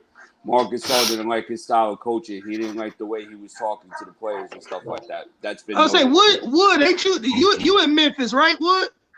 No, I'm in Birmingham, but I do go to Memphis a lot because that's the halfway point between me and my mom's. And okay. I thought I didn't see you say that you used to watch their games before. Yeah, I used to go to their games. I still do, man. Every time it's like, for example, if Ja and Trae Young playing, I'm at FedEx Forum, man. Okay. Because that's prime time. So okay. Yeah, but the vibe in Memphis was exactly what y'all said, man. He came in, and Fizz had this form of mind where he was Pat Riley. Like, bro, no, you ain't Pat Riley. You can't talk to people like that, you know. And Marc Gasol took exception to it. And what the rumor was, it actually happened. You know what I'm saying? Man said, hey, wish you had Pat Riley. Fizz said, I wish I had LeBron James. Once you break the trust with your stars, that's it. That is it, man. I just want to say though, I don't disagree with being a tough coach, right? Eric Spoelstra is known to be a tough coach. Pop too, and even Tibbs. And I actually wanted somebody who hold him if accountable. needed, if I need you to get in line with you, to get your line, I will do it, right? I will get right. So you need that. So I'm not going to ignore that aspect. I don't want to say I want a soft coach, because that's one reason why I first jumped ship from going. I wanted Kenny Atkinson, but then I jumped ship. I said, listen, man, if I could get Tibbs, I said I need somebody strong. I need somebody who can deal with strong personalities. That's what's up. With like a Julius Randle, who sometimes you need to be strong with him too. I feel like you need to be strong with him time to time also. And Marcus Morris, that's another big personality. So I feel like I'm not gonna take away. I'm not gonna ignore that Fizdale had a kind of. It was a little bit more difficult than for Fizdale, where Marcus Morris, Julius Randle, and you're trying to get people. And because before they got there, I think everything was cool. between him and the rookies. I perceived it. I'm gonna say I perceived it. The relationship between Mitch and Knox and all this, that was kind of cool. But when Marcus Morris and Randle got there and a lot of veterans got there, I felt like, okay, that's where I felt like he had issues balancing the roster, and you guys made a lot of good points about, he's cussing him out. You want to make a point, Prince? I want to give you a chance. No, I want to get it back. I was just gonna say, like, one, I'm just in awe at the quote that Wood said. Like, I never had heard that. Like, that's sick. But like you got it's bigger than anything. Is just that, like you said, the fact that they can truly, see it and not really have him really give them nothing else but that. And then the fact that we know, he felt he really was gonna get LeBron. Like, and so all of this, now that you start to read what really went on, you like, damn, B, like you was sick. Like you said, I believe, like you said, it's true. I believe he very much so did have a decent relationship, but I think once they seen they wasn't getting those big name free agents, like his mind checked out. Like, you know what I'm saying? Like, for whatever reason. But I would cool. And so let me get back. So now with Tibbs, right? I feel the big thing about Tibbs, right, is that he communicates his plans with the players more. Like, he has, listen, we need to do this, and everybody one by one. That's what he's supposed to do. Right, which he's supposed to. I agree with you there on that. So he communicates better. He has a plan. He has a goal, and everybody. And one thing that I saw is, but granted, I gotta give credit. He has a much better coaching staff too. He has a plethora of, he has Kenny Payne there, Johnny Bryant. So he has big minds on deck. You know what I mean? If Kevin Knox needs a mentoring, sometimes you don't have the energy for that, and to deal with those rookie stuff. You have Johnny Bryant, Kenny Payne. They could deal with a lot of mentoring because it takes a lot of energy. So I think the approach was correct from Leon Rose. So I think Leon Rose, deserves a lot of credit for this success alone too, because you need a lot of teaching. A lot more, it takes a lot. You can't just teach one person, and anyway, so this team, I like that everybody that we saw yesterday. IQ, he was directing people. Yo, you need to be on this spot. Yo, you need to be on this spot. Julius Randle, this, Mitchell Robinson, that. And there's a sense of a plan. There's a sense of a goal. There's a direction. You know what I'm saying? We got a leader. I mean, IQ surprised me as a leader because I didn't say he was going to be the leader. I didn't think he was going to be. I would not say he should be starting game one in the regular season. No way. I'm like, listen, you need a vet. I know Tibbs likes vets, but now with the leadership of Emmanuel Quickley and the way that I see how Julius Randle is responding, everybody, the plus and minus is at 40 plus. If you look at the plus or minus, it's at over 40 plus. I'm like, wait a minute, that means the team is ready to go. It's in unity. Everybody's in sync on offense and on defense. The assist the ball movement is there. The assists are there. The rebounding is there. The points are there. They scored over 100 points. Those doubts. Now, if you ask me a question, if you was to ask me, hey, who do we need to trade for? I would have it's going to be tough for me to answer that question now. Who do we make a trade? Do we need to get Buddy Hield? I'm like, I don't know if we need a Buddy Hield right now. I don't mean to cut you off, but I was saying the same thing. I was talking to my pops about that because I was like, at this point in time, like you said, I mean, granted, there wasn't many trades that we really could truly make. Right. But outside, like, if you really look at the NBA, you got like a guy like Aaron Gordon. You got, like you said, John Wall, if we wanted to try to pry him away from Houston. You got Buddy Hield. You got my man from Indiana, Victor Oladipo. Mm-hmm. Like, if you look at it. I agree. I'm going to say one person I agree with. Who is it? Somebody that said Aaron Gordon. I'm a big fan of forwards because you can never have enough boards, enough rebounding, scoring from the inside. So I like Julius Randle. If they would ship us, like, I would take a trade. If they would send us, like Mo Bamba and Aaron Gordon, I send them Julius in like a pick. You know what I'm saying? I'm a Julius fan. I'm a Julius fan, so that's just me. That's my own. But everybody, right? No, and I'm not saying to ship them just for that, but I'm saying, like you said, just piggybacking off your point, like you said, like the chemistry of what we got and what we trying to build, like you said, like bringing in a big star. Buddy Hield, he really for what we play and how we play. I don't see him. I don't know how he would play with us. In a young group. I could see Victor Oladipo buying into our identity. He plays defense, he shares the ball, and he can, shoot and create for himself. I mean, if he comes back to the old Victor Oladipo, his old performance. Yeah. But like you said, that question is very real. How many players would you bring on? Like, what type of player would you bring on with these young kids that's not going to stifle their growth or, like you said, mess up what we got going on? Look, so that was a great point. That was a great point. There's a blueprint to developing a successful organization. You draft well, you develop your young players, you develop a culture, you play competitive, then the free agents come. You see? Okay. So we don't want to go too quickly in getting Mo Bamba, Aaron Gordon, Buddy Hield. We still got to let these guys mature and grow a bit under the system that's being implemented. Gotcha. Well said, Dave. Well said. I would say one quick thing, and I say this a lot. Point guards aren't developed. They're born, man. You know what I mean? We can all go out right now and watch a group of kindergartners play basketball, and we're going to identify that point guard. True. You know what I'm saying? It's something that's in you. And that leadership, that natural born leadership, directing players. And the most impressive thing for me was how much Quickley and Tibbs were communicating the entire game.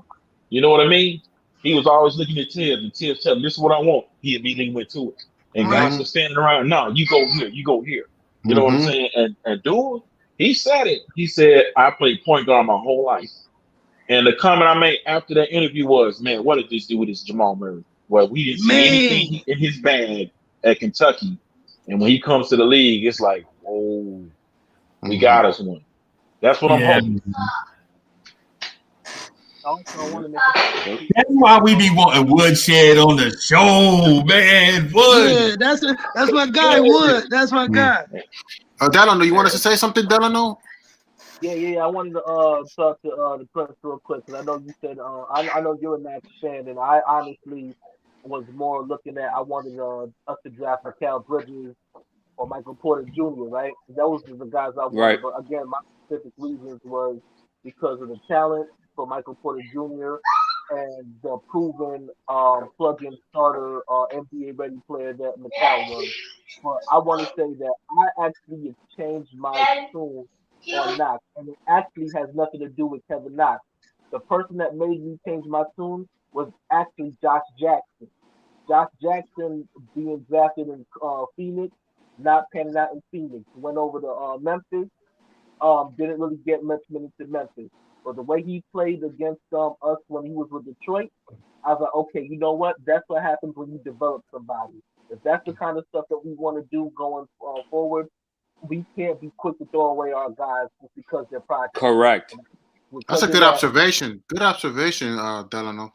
That's my boy. That's my guy. I love Delano. Me and him, we went at it. Like I said, we've been going at it about all year about Knox. That's my guy. I love that dude. You know, and I'm with you on that. And that's why, like, I've been like everybody's saying, and you know, those who are Knox stands, we have been trying to tell people, like, bro, we gotta be patient. And that's why, like, when I come in with the optimistic view, like a lot of people, we ain't standing for these guys and the frankers, but again, we want to see these dudes do good, man. I love my guy Legion the Knicks, man, but sometimes that that glass half empty stuff, like, we don't need that, man. We got enough bad stuff going for us. We the Knicks, bro. Well, you gotta keep it. No, but Prince, I agree with both. You got to keep it honest at as much as you can, because you can't be acting like somebody's the greatest of all time to ever put on a Knicks uniform at the same time either.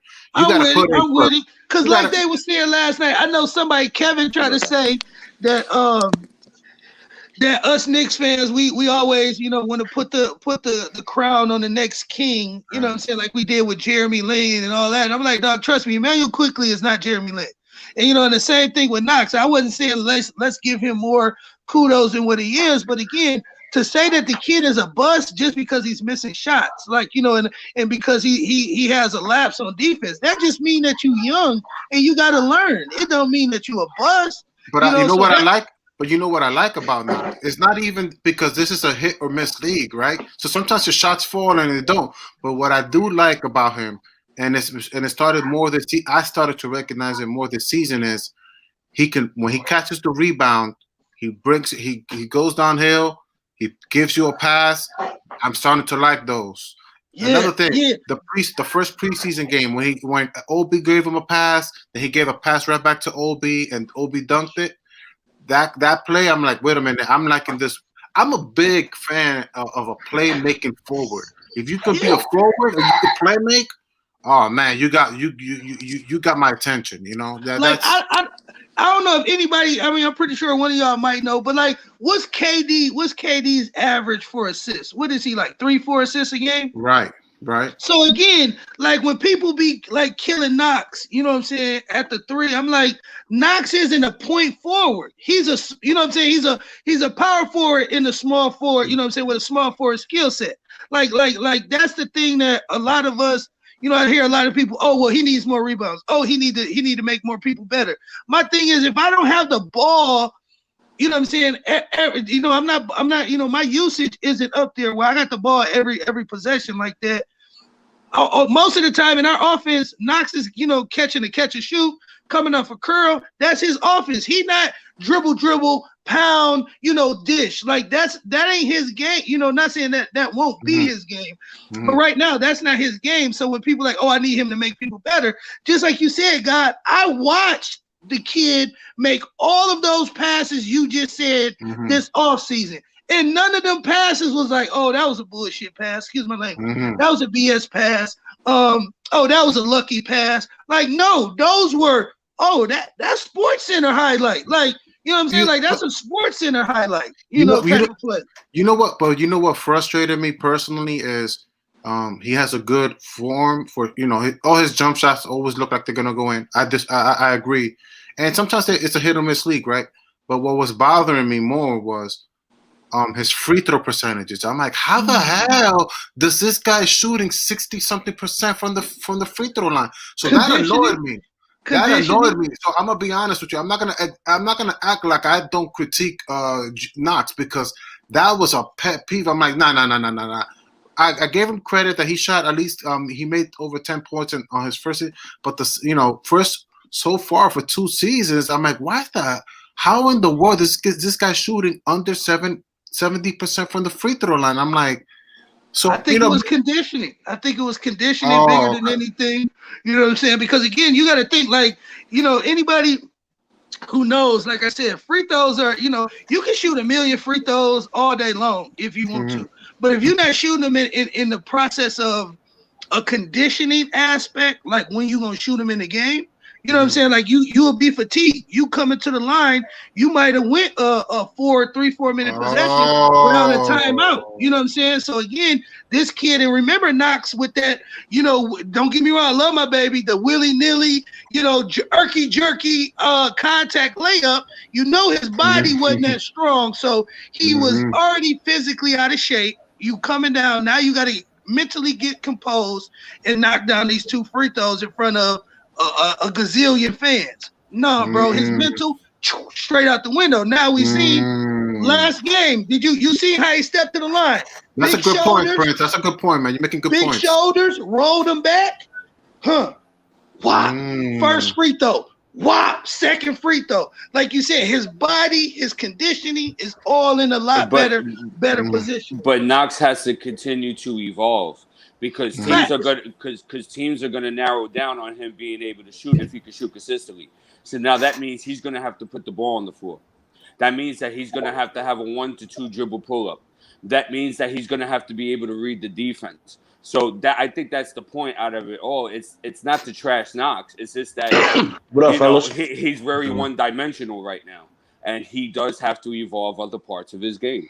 Well said, Plain Dave. and simple. Well said. I hear you on that, Dave, but my thing with that is, again, now, when we say that, you got to give him the leeway and the what word am I looking for? Basically, just the opportunity to mess up. Because again, we've seen Knox in year 1, year 2 be the player that you guys talk about y'all want him to be. A guy who puts the ball on the deck, tries to make plays, and get the ball to other people. And when he did that and wasn't successful, everybody called him trash. Oh, he can't dribble. He got his head down, which was true. I'm not gonna be honest with you. Even Mitchell Robinson in the Block Party episode with Knox, he was talking about that too. Right, yeah. So again, I can't front and say like Knox is, like you said, holier than thou. But like you said, we gotta give him the moxie. And I like the role that he's playing in. Like Thibodeau said, take good shots in the offense. If that kid takes good shots in our offense, he's going to be great. What like you said, Dave, we haven't even seen, and we seen it on one play last night. In the end of the game, when he did that Kentucky curl and he caught the ball on the short block and he took it straight in and dunked it for his 20th points. Yeah. We ain't even seen Tibbs start calling calls for Knox. Like we have not, there has not been one play called for Kevin Knox. That's just the floor of the offense and his teammates finding him. So my thing is, when he gets the confidence that he knows he can put the ball on the deck, he knows that he can make right passes, we will see, much like you said, Dave, a lot of people will start being more enamored with Kevin Knox and saying this is the guy that we thought we drafted. So again, Dave, keep just support my baby, man. Yeah, send him a tweet. Tell him you support him, bro. Trust me, he'll have a 30-point game this season. I'm almost willing to bet it, bro. Trust me. I mean, he's taking baby steps. Like for example, the game before, he had a 2 dribble into a floater, which was very encouraging to see. We just want to see different parts of his game expand. That's all. I like that. Well said, Dave. Wait, hold on. Still, you want to say something? Go ahead.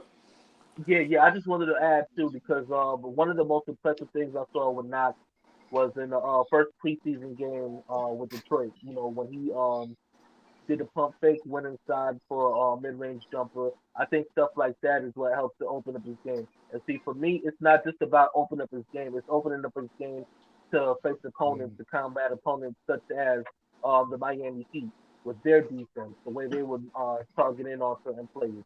Milwaukee, the way they target in on certain players. Because remember, those are the teams that would end up blowing us out and having a 26-point lead by the end of the third quarter on us. Right. And a lot of because of the fact that they knew how to target in on certain players and the things that they would do. So what Knox did against Detroit was some of the most telling things to me, where I was like, okay, I want to see that kind of improvement going forward. Move without the ball, because instead of points, like you make yourself an easy target. Don't make yourself an easy target. Move around, because at the end of the day, say that again. Move without. And what did he say? Wood and Steel. What did he say? If you watch the press conference, what did he say? He was like, "Man, everybody now." And I'm telling you, that's like you said.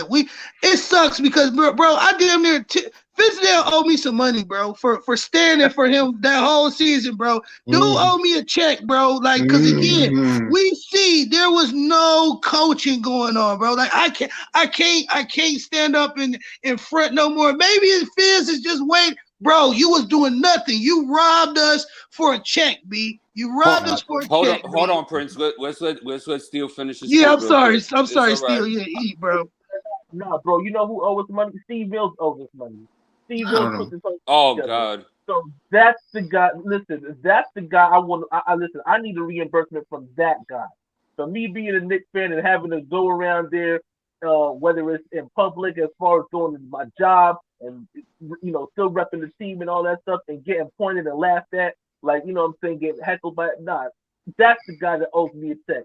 And I always crack that joke. I said, everybody in the Garden, every time we lose a game, we should go to the ticket box and demand a refund. And when they say why, because my team lost, and we lost in an embarrassing fashion. And for me, I felt like, again, that's a reflection of the president of basketball operations.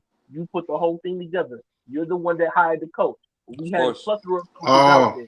We could have got Coach Bud instead of him going to Milwaukee. Instead of letting him go, You could have brought him in. A development coach who's tough on guys. Now again, if we didn't get him, we could have brought in Fizz.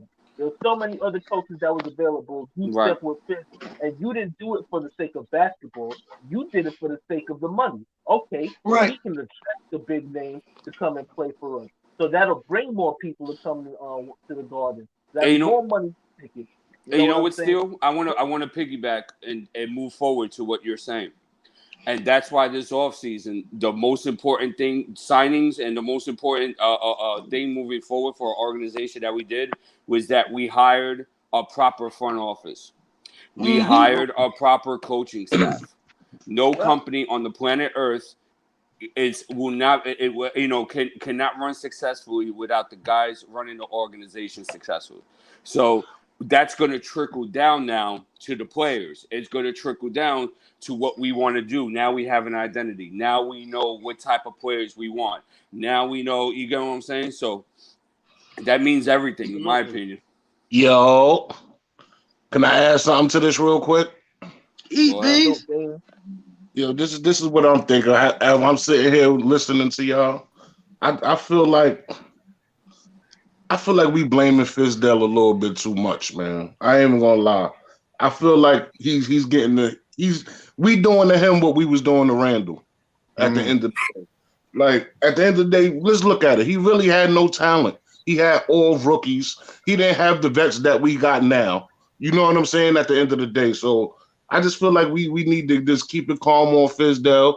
And you know what I'm saying? He's not here no more, at the end of the day. But I just think we dragging it with Fizdale. I ain't gonna hold you up. Yeah, Beans, but that's what I'm saying. I'm not blaming Fizz. Like I said, my whole energy is towards Steve Mills. Because Steve Mills is the one that orchestrated everything. You know what I'm saying? I'm with you on that, Leno. Yeah, but Mills is only the underhand of Dolan. True. You get what I'm saying? So I feel you're right about that, Beans.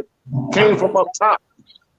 So now when Dolan got to clean it up, of course who's gonna be the fall guy? You gotta chop him, huh? What'd you say, Beans? You gotta chop him. No, Beans. I kind of disagree on that part, though, man. Steve Mills.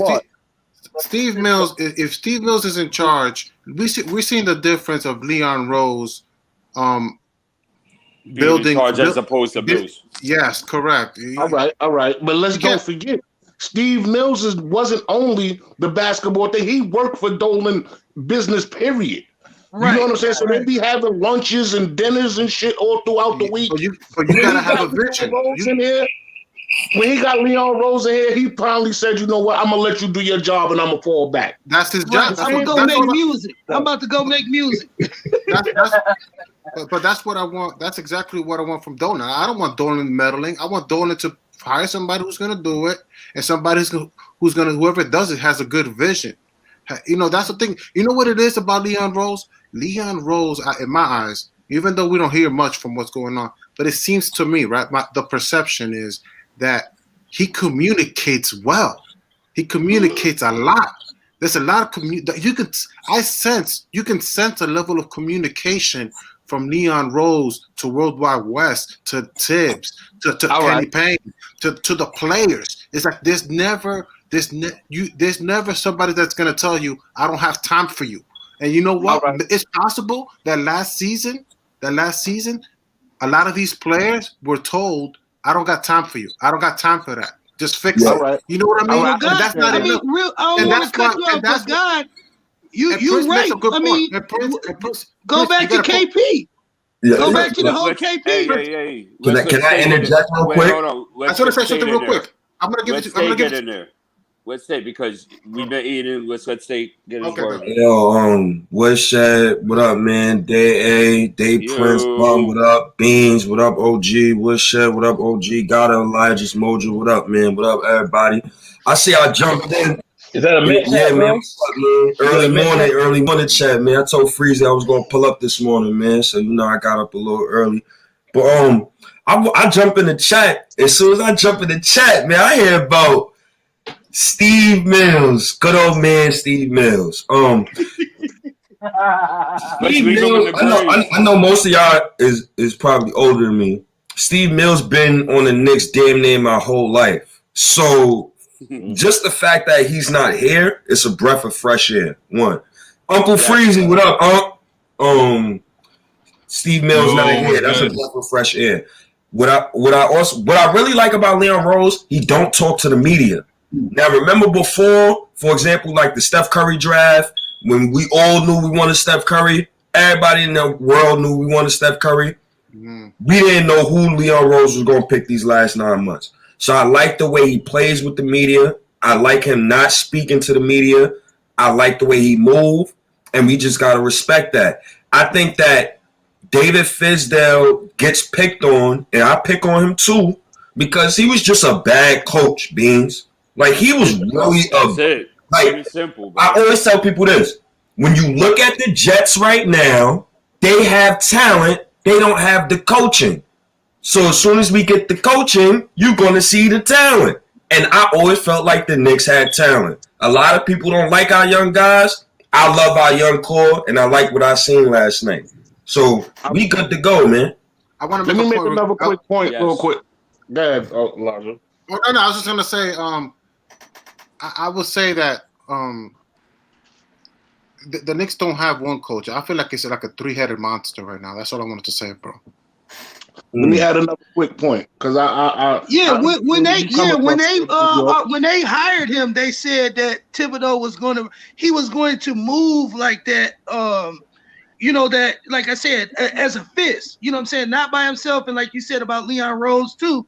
That again, he wants, shoot the damn water boy's opinion, bro. You know what I'm saying? When it comes to decision making, sometimes that could be good and sometimes that's bad. But like they said, when he drafted Obi, they said he got a consensus from everybody on how they felt. Now, he may have been the one who pulled the trigger, but they said he definitely was open and listening to other people's thoughts.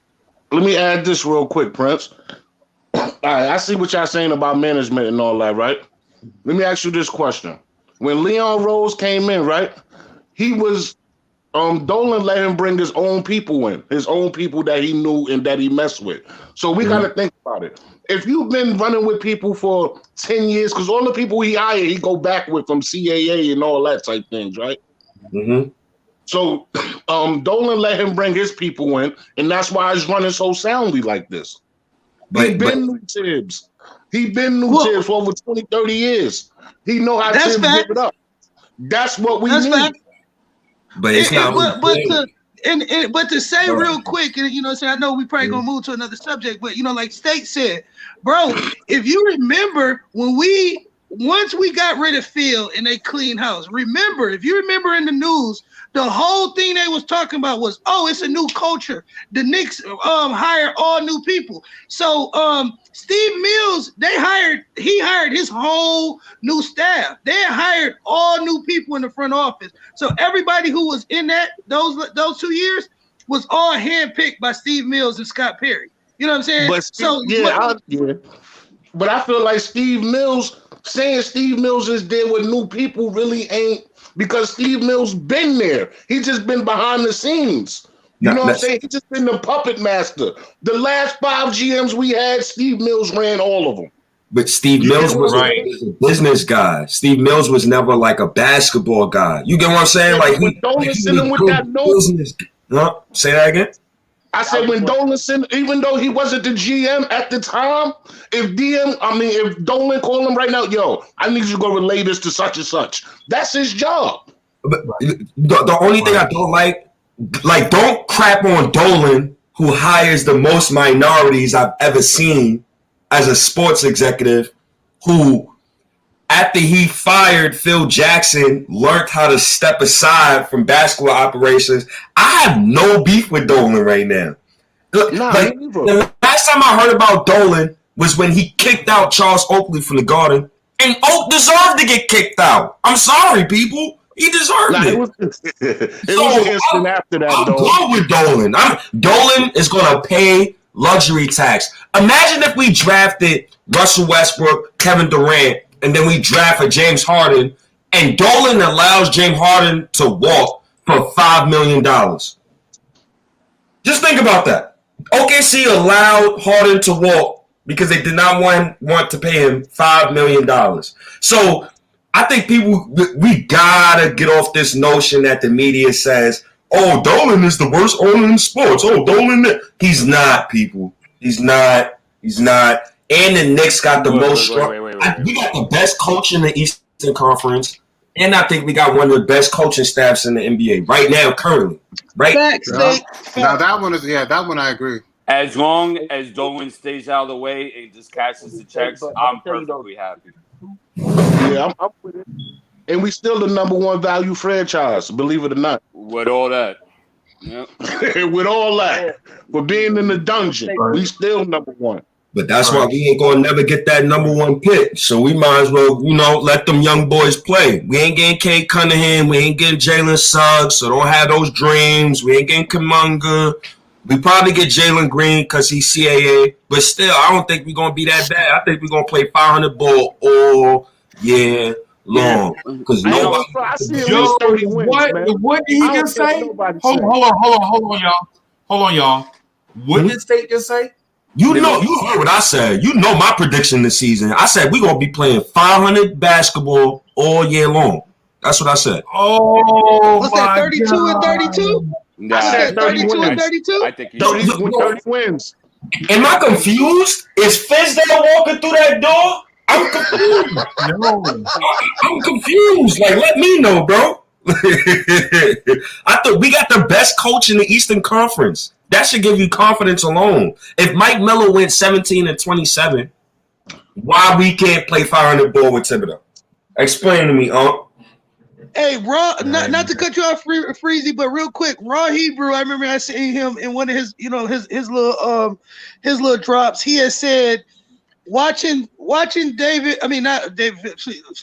No disrespect, Thibodeau. Sorry, forgive me. I will never mix y'all names up again. Tom Thibodeau. Watching Thibodeau coach, it was like watching like a old man who had a baby at an old age. You know what I'm saying? Like, and I do like I seen him giving the young boys pounds. Like, you know what I'm saying? At the beginning of the game, B, and I'm like, that cool old white dude, man. He loving them young boys, man. They gave him a breath of fresh air, Uncle Freezy, to eat.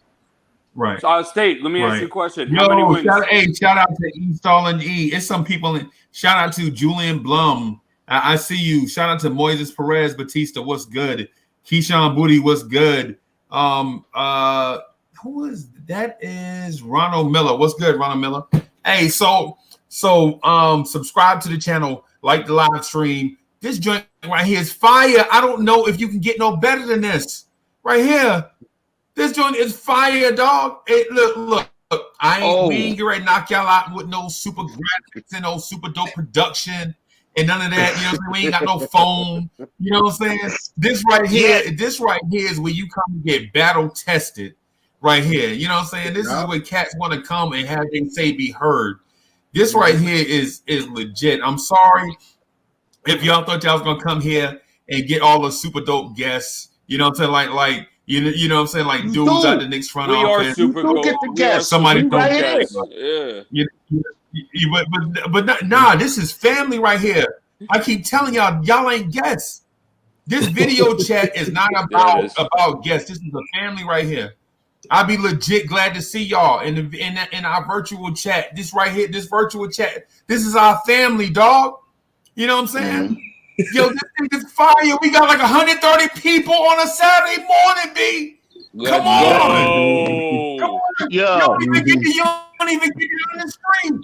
You know what I'm saying? You don't even get that at the barbershop. You go in the barbershop, it might be like 10 people, 8 people in there. Maybe depending on what time you go. You know what I'm saying? Depending on what size barbershop you got. Yo, we coming in here. Yo, we got all the family in here. This is what we be looking for, B. If y'all ain't hit the subscribe, if y'all ain't subscribed to this yet, yo, then maybe y'all are out of our league. You know what I'm saying? Maybe this ain't the league for you. You know what I'm saying? But for regular people, you know what I'm saying? Cats, come on, you don't get no better than this. You don't get no better than this, because this cat is just Knicks fans. No, you know what I'm saying? Yeah, man. Look, I'm gonna just say this. Subscribe to the channel. Smash that like button. Come in and join the video chat. Come in here and get in here with us. Come in here and get in this virtual chat. Spread the word on social media. You know what I'm saying? This right here, Yo, it's 10:45 in the morning, and we got like 130 people in here talking Knicks. What other fan base got this right here? Yo, can I say something you're not gonna like? Can I say something you're not gonna like? Wait, hold on. Before State goes, I want you to answer me a question. How many wins are we getting this year? You're predicting 30. Who's no? State. I'm saying. Oh, I already 500 ball. I already said to people minimum. I got 28 wins. That's minimum. Like that's my cutoff line because that's not 500 basketball though. No, I'm saying minimum. That's my minimum. I gotta give a minimum, right? So that's my minimum. What's that? 487? Was that 487 or something? But if we can sneak off a couple good wins, I feel like we could be like 34, 42, whatever. Like y'all so optimistic. 32, 40. We're gonna catch some teams slipping. We're going to catch some teams slipping, though. You know it's going to be some low management. Not in the 72-game season where seeding is going to be very important very early in the season. You know why? So you're telling me the Lakers? You don't think the Lakers not going to load manage? Lakers not going to load manage? You see how deep the Lakers are? We not, man. After the Lakers, man. Do you got you think of LeBron? You think if LeBron doesn't show up, that the Lakers wouldn't be any more of a threat? I'm not saying. That's true, but you still discrediting the coaching though. It's the coaching. No, I'm not. Let me get a point there. I agree with Dan on this. Yo, last night I was watching. Last night I was watching Uncle Freeze. That's my word. Your man Kev had me on edge last night. And then it's like when we get in here, it's always that like nobody don't believe what we got going on. Like, I don't understand how we Knicks fans, but everybody always optimistic about shit. Yo, I don't think we gonna get 25. Then why you in here with us then? I went to sleep. I went to sleep because of Kev. I ain't gonna lie, Beans. I went to sleep because of Kev. I did. I was like, bro, I can't keep watching him and listening to him. I was like, bro, I'm going to sleep. I'll talk to Freezy in the morning, bro. I don't understand that. I can answer that. I can answer that. The optimism killers, man. You gotta no. We hope for good shit, and then when shit get good, we like. You know what? If I have a chance, I can answer that. Beans, I feel like there's a difference. I feel like we could be closer to games. We probably won't lose by 20 most of the time. We probably lose by 5 or 10, but I can't guarantee wins. There's a difference. You know what I mean? All right. The way you see these boys playing right now, Moses, the way you see these boys playing, you don't think there's no shot we can get 30 wins? Or we can fall. I'm not even gonna say wins. Do you feel that we could fall under what Thibodeau is teaching us, and what that would lead to? Like if we play like this, like we played last night for the next 70 games, where do you think it can lead us? Let me. I want to keep it in perspective, and I want to put context. Andre Drummond wasn't on the floor. Larry Nance Jr., Kevin Love wasn't on the floor. That's what we're trying to say. Like, listen. Right now, this is preseason. We're having good games. The team is clicking.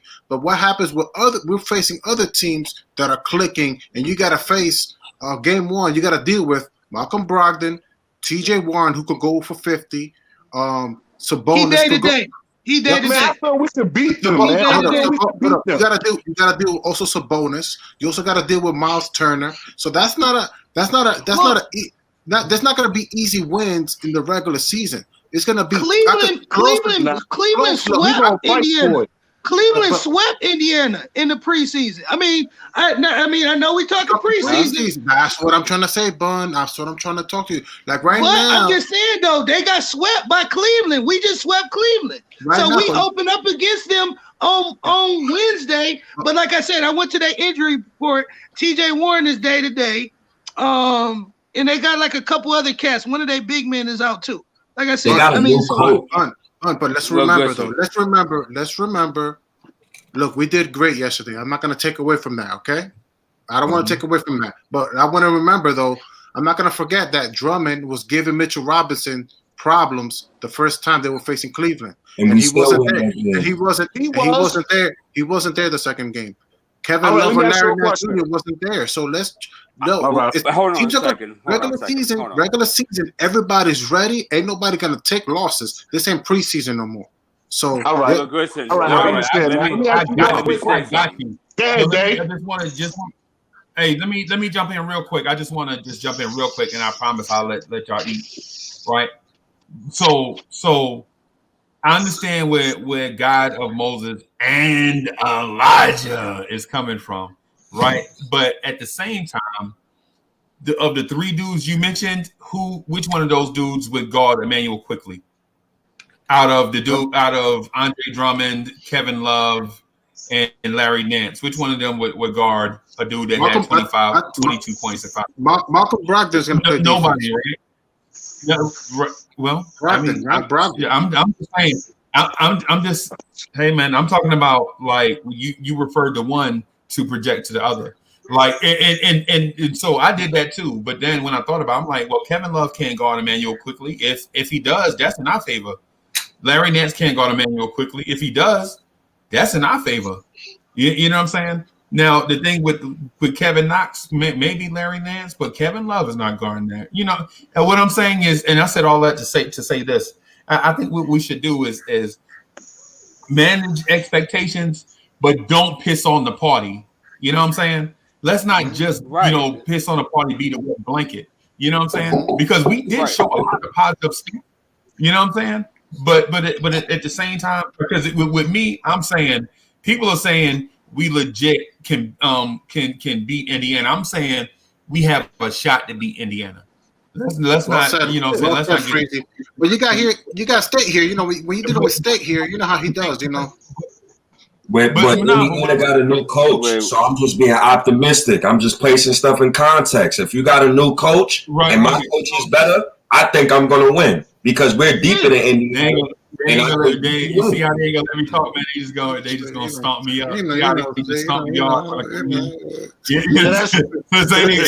what I'm getting at, as long as your Kevin Knox wisecracks is shut down today, which I haven't heard from you since last night talking about Kevin Knox, I'm in a good mood. Yo, let me say something real quick. Like, I'm a Knicks fan and I'm a Jets fan. So you should see how stressed out I am. You know what I'm saying? So when I see something good, I like to try to hold on to it for a little bit. You dig what I'm saying? Like, it's crazy. It's crazy. Like, y'all don't know this household is crazy. I'm the only Knicks fan in here. It's crazy. Okay. So I've said this time and time again. We're going to be competitive this year. I stated that. Okay. And that's 100. That's 100. Hold on. Just let me finish. We're going to be competitive this year, and I think our young guys are going to develop well, which I see that as a successful season, considering our roster, because we have to compare it against the competition. So let me go down the line with you guys. Brooklyn. Philly. No. Toronto. Miami. Washington got better. Milwaukee. Boston. Right? And we haven't even gone to the West yet. So I just see with our roster constructed as it is presently, I find it very far-fetched. Just in my opinion, I just find it far-fetched that we can achieve 30 wins with this roster against this behemoth of our division. And even if we go West, we're gonna have a tough time winning some games. Well, Dave, you just said you spit out what six teams in the East that we know pound for pound on paper is better. What about Washington? Right? Where's Washington? Washington is barely. I say they barely better than us, God, and that's just because of Bradley Beal. Seed, my that's because of Bradley Beal. Who's barely better than us? What about Russell Westbrook? Washington is a top 5 seed, bro. Let's not even. Yeah, 100. They they're better. Atlanta improved. That's what Chicago I said. has Top improved. 6. State, that was a good response, State. Yeah, the top six Eastern Conference teams. You probably hit it on the head right there, Dave. Like I'm with you on that. But the other everything that falls below them, bro, that's bottom feeders. We could beat Orlando's. We can beat the Bulls. We can beat. Yes. Say that again. I said it's possible. Yeah. Right, it's possible. So again, like State said, I'm with the type of kids we have, and knowing I'm going into battle. Like, trust me, I've coached kids in games when I knew, and I told them, bro, we shouldn't win this game. Like, they knew in their mind we shouldn't win the game. They're playing against bigger, faster, stronger kids. But if you go into the game with the mindset that you have all the X and O's crossed, you're ready to execute. Like State said, I'm willing to hang my hat on Tom Thibodeau and his X's and O's and his moxie to pull us out an extra 6-7 games this season, because they said Vegas got us at 22. Like State said, to get us to 30 wins, you talking about 6 to 8 more wins. You can't tell me that we can't steal 6 to 8 more wins with the type of ball that we playing. Like Bean said, with the type of ball we playing, if we continue to play this ball, bro, I believe we can get 30 wins. But I'm with you, Dave. 30 wins does not mean more to me than how you posed it. Watching the kids grow, watching good basketball, and watching them progress. I'll take them losing and not making the playoffs, and we see that, than what me and State is saying would get our 30 wins. If we not doing the culture stuff, screw the 30 wins, you know what I'm saying? Because that ain't going to help us. But again, if we growing every day and we can still get to those 30 wins, where like he was, who said, I think somebody said, or God Moses might have said it, where now we may not get blew out by 20 and 15. We may lose by 2 or 3 or by 5. Those moral victories will, like, I remember somebody said that to Fizdale. Yeah, somebody said that to Fizdale a couple years ago. Well, you guys, all these moral victories, Yeah, at a time, moral victories, they can be detrimental, but also to a very young team, you know what I'm saying, moral victories will help them learn and grow in this NBA that's ever so learning and growing. You got to keep growing and learning. You know what I'm saying? So again, Dave, I'm with you, bro. I'm with you. All I'm saying, I want to say too with Dave. That's all. My bad, Delon. All I'm saying is I believe in the system, man, and I feel like it can have us competing. That's all I'm saying. I agree with you 100% Beans, that's actually what I was gonna say too. I was gonna say, if you look at it from last year to this year, the one thing that you've seen already established, emphasis on defense. You've seen that active hands has been so that's not something that we've seen for the past 5 years. We haven't seen active hands, and that's from even our worst defenders. You know what I'm saying? Randle is a poor defender. Obi Toppin is a poor defender, but you've seen active hands from every single one of those guys on the floor. What I said before about the hardworking aspect of the culture. You got RJ coming in there from last season, and you've seen that he's a hard worker. Obi Toppin, Emmanuel Quickley, again, first in, last out.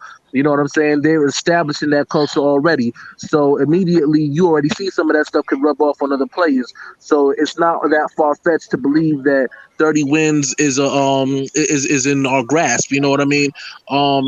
Again, just the fact that Tibbs is in there, and again, you see the immediate impact. And again, I understand what again, you want to temper expectations as well. You don't want to jump in and say, "Oh yeah, we're making the playoffs," just for the serious letdown.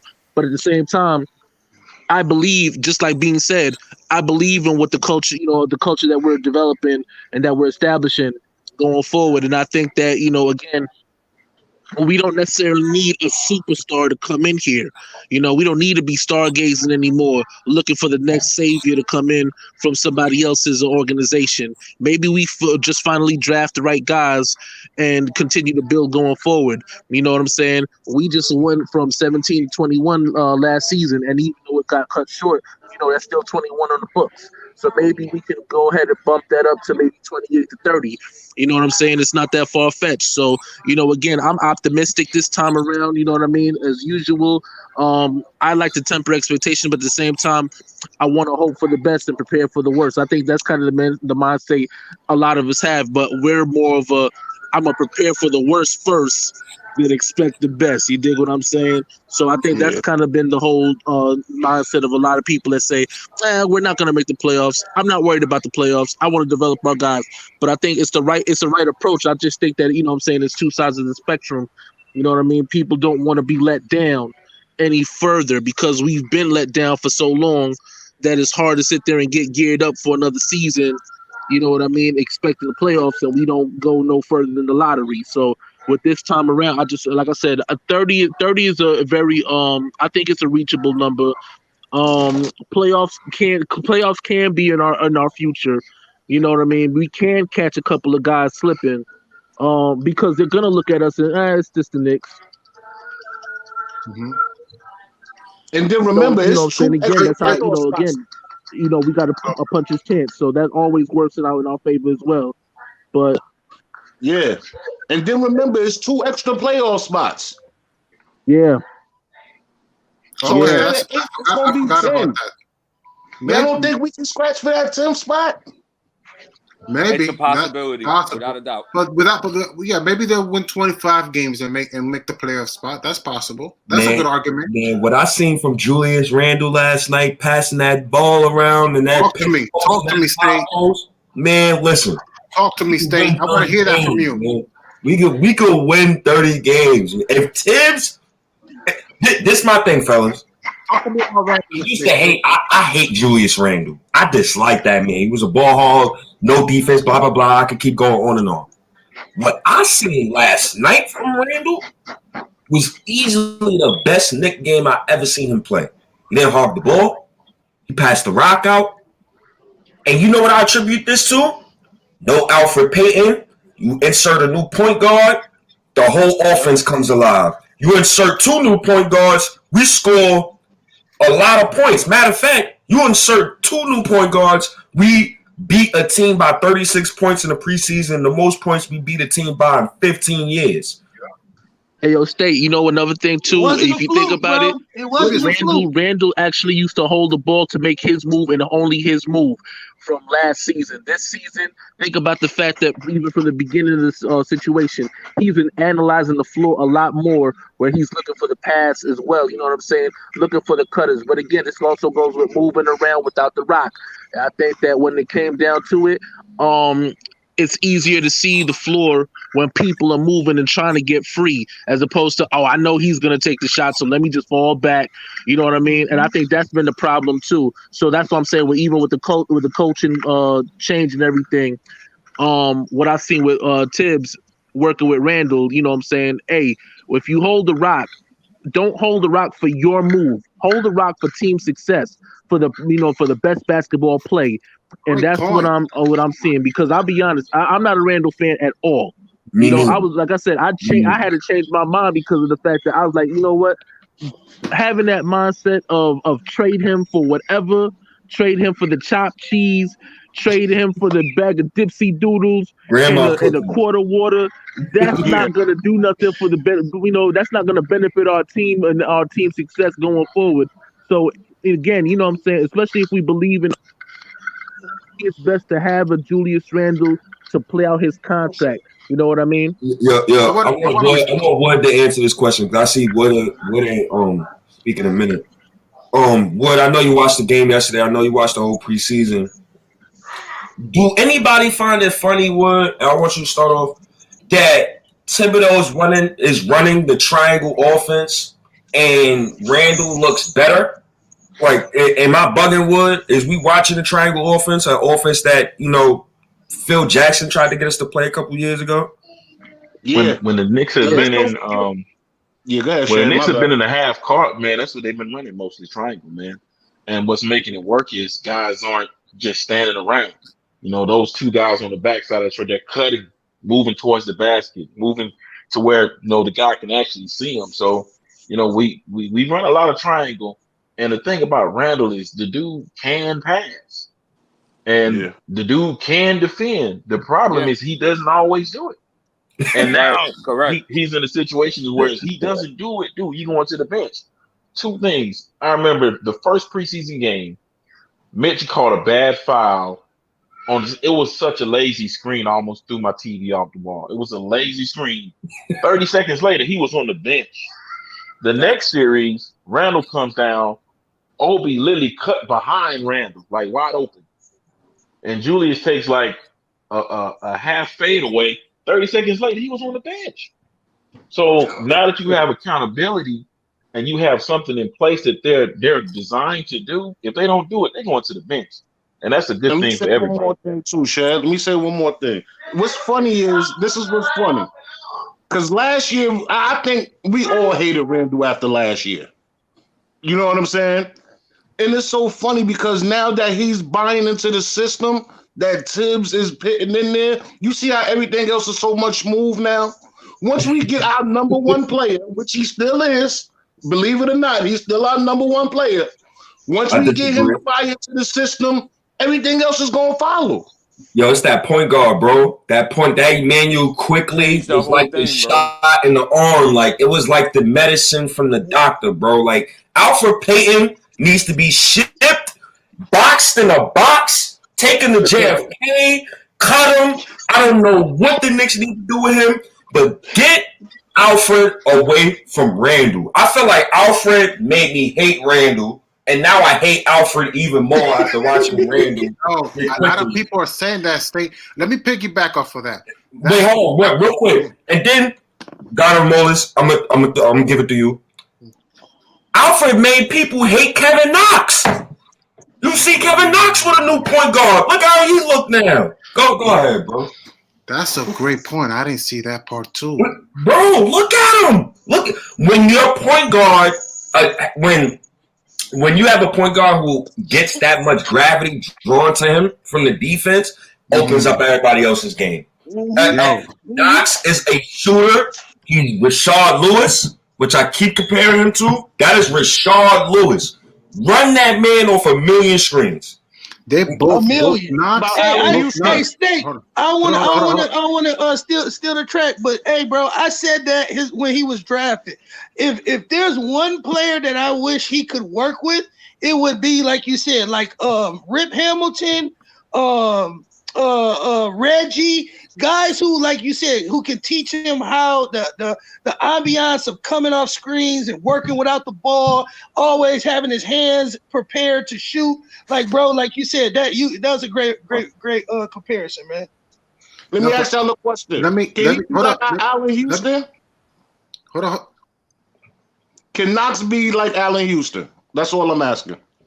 Yeah, but he got to get his own shot. I mean, he has a lot to prove for me to say that. I mean, I would rather start slow rather than. No, I'm saying 2 years. 2 years from now. Nah, because he doesn't play like a guard. He plays like Rashard Lewis to me. He don't play like Rashard Lewis.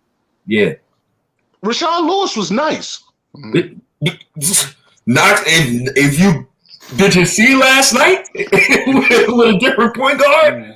Let that man shoot 8 threes a game. Go ahead, God over Moses. Nah. So you made some great points about the Alfred Payton and Kevin Knox and Julius Randle. And now I want to give the attention to who deserves it the most. Who deserves it the most is Emmanuel Quickley, like you were saying. Emmanuel Quickley, you look at the confidence on Kevin Knox too. And not only that, you know what's another thing? I feel like Randle is even trusting himself more. He doesn't have to do so much no more.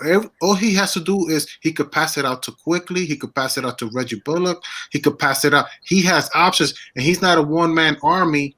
He don't have to be a one-man army now. So, like, Emmanuel Quickley, especially with the way he's able to lead the team, I gotta give credit to him. And that's why I even want Emmanuel Quickley to start. I can't afford Alfred Payton to start with Julius Randle. It has to be Quickley because he makes Julius Randle better. No, he makes everybody better. Everybody better. So that was the issue. The starting unit. That's the starting unit, and that's the people coming off the bench. So there's no way that Quickley cannot start. No way, no how. I feel like he's putting Tibbs in that position where there's no way he cannot start. I got another question for the. If we say he helped everybody get better, right? Mm-hmm. Did he help Frank get better? Wait, hold on. What you not gonna do? Because I'm a flanker. So what you not gonna do is disrespect Frank Ntilikina while I'm on this live stream. One. Yeah. So Frank Ntilikina, I'm gonna repeat this. Frank is not a point guard. under I'm saying that Thibodeau. Quickley at Frank. the PG. All right, so let's separate Frank from the point guards. He's not a point guard, so let's separate that. That's a good argument, State. That's a good Do he help argument. Frank at the 2? Frank, did you not see Frank and Quickley play together this preseason? I need more of that. I want more. Matter of fact, when Reggie Bullock and Burks come back, when Burks come back and Frank Ntilikina, I can't wait to watch that benchmark. I'm dying to watch that. You kidding me? What? Frank and Burke? That means we got two dudes who can defend the perimeter. Frank is the dude that can run pick and roll. And didn't Phil Jackson draft Frank for the triangle? What are we running now? Oh God, we're running the triangle. So leave Frank out of this. We're not going to talk about Frank this morning. Leave Frank alone. Thank you, but Beans, real quick though, you like I think you laughing, but I'm really. Hold on for a second. Hey, hold on for a second. Y'all saw I removed State from the thing, right? Y'all see how I booted State? Frank legit got on here talking about Frank Ntilikina. Did y'all see my man get on here talking about Frank? I had to put my man in timeout, dog. What are we talking about, State? Oh, really? I'm gonna bring my man back. I'm gonna bring my man back. Hold on. Yeah, I didn't even talk about State. You know I'm bugging, right? You know I'm bugging, right? So, man, come on, man. Really, you gonna get on here and cap for Frank Ntilikina? That was Beans. That was the That wasn't me. I really threw the question at Moses. I wanted to see what Moses had to say. I can answer it. State got passionate. State was like y'all remember those Feed a Hungry Child commercials back in the day? State was on here passionate. He had the Hollywood tear coming down his eye. Talking about Frank, you know what I'm saying? The music started playing.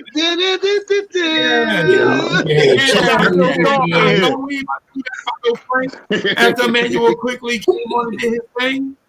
I mean, come on, Frankers. Why we can't legit have a look, Beans brought him up. Frank, we won 2 in a row. But the Frankers are talking about, but with Frank, yeah, we legit blew a team out by 1 million. But the Frankers is like, but if Frank was there, we'd have won by 2 million. I mean, come on, dog. Hey, that was the setup question. That was the setup question. Oh, bugging, man. I'm going to answer the question. At least Frank don't set like no, don't do it. Don't do it, dog, because we legit beat a team by 1 million points without Frank. And the Frankers is still like, I'm gonna keep it honest, Freezy. You know how I do, Freezy. You know I keep it honest. Somebody got to keep it honest about Frank. But I'm just saying, no. This is crazy talk. Leave Frank alone. Honesty right now. We legit do our NBA team by I'm gonna nip it. I'm gonna nip it real fast and just. I'll leave it alone. If you say no Frank talk, man. No Frank today. Please leave him alone. Let my I don't really. I let everybody eat. I only come in like every now and then just to say a couple things, and then y'all be stomping the yard with me, man. You know what I'm saying?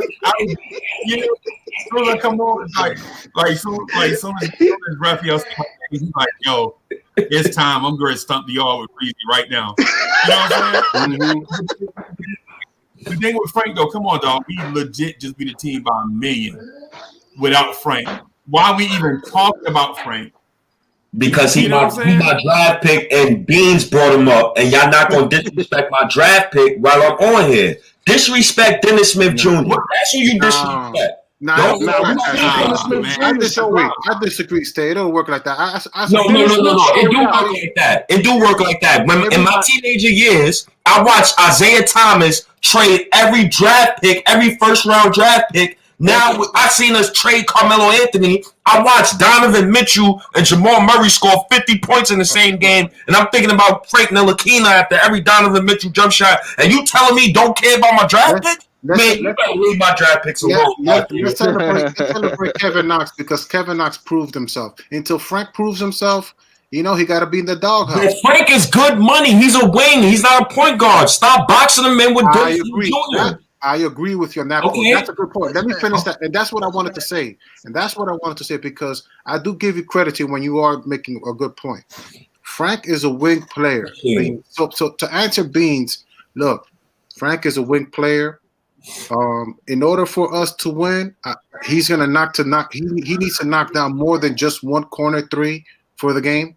I can't have him finish just 3 points for the if he plays 20 minutes. I can. He could average 3 No. Okay, that's winning. Say that's your opinion. I need somebody like Burks or Reggie Bullock who can score 10 points and who can play good defense. The whole team is playing good defense. Oh, you're a box score lover. You gotta stop loving box scores. Stop. I like seeing the team score over 100 points. I like seeing the team score over 100 points, and they are playing good team defense. So what I'm trying to say is, I'm trying to put in perspective. Frank, you are a great defender, but I don't want you to play so much defense where you finish the game with just 3 points.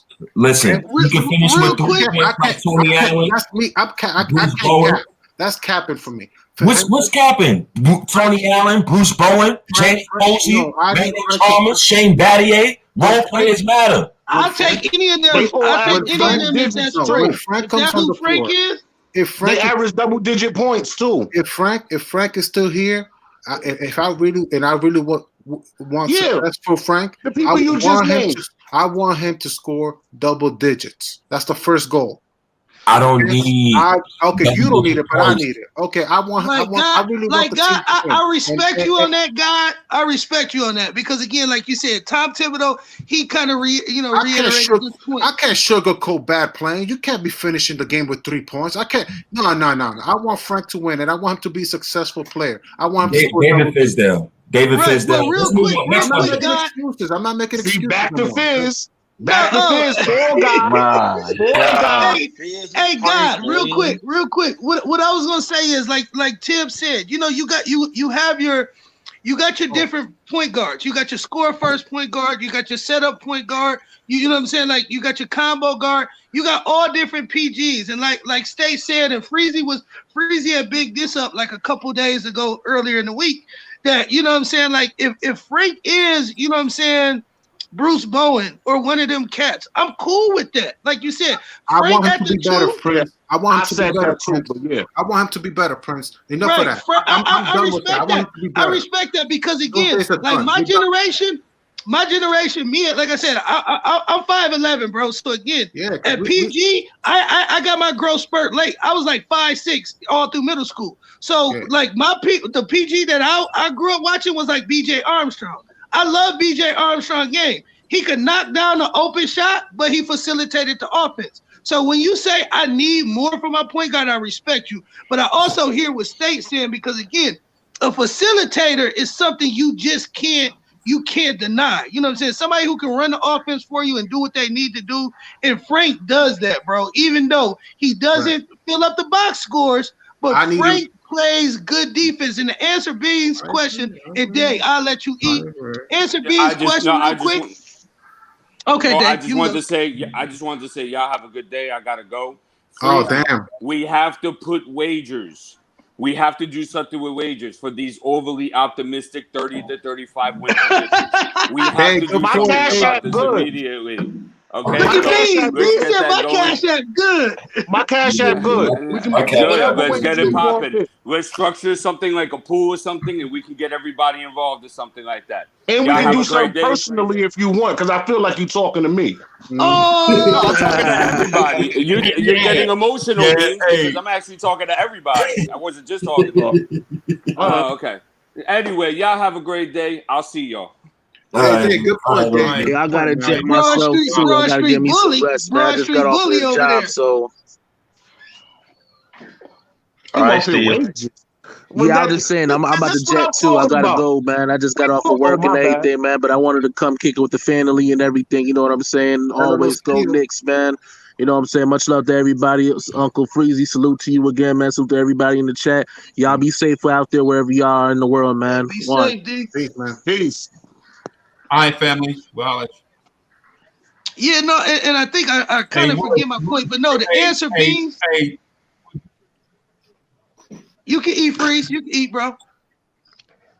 No, I'm gonna say, man, I want the hear what Wood was talking about, man, because he hadn't said nothing in a minute.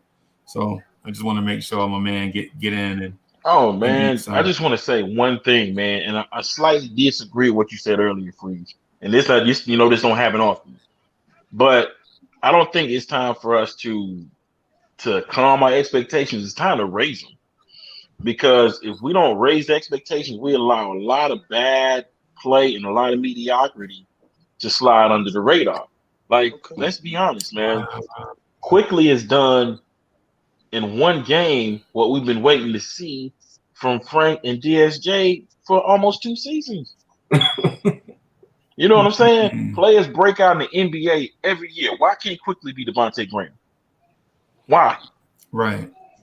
You know what I'm saying? Right. Why can't Kevin Knox break out and give you 15, 20 points a game?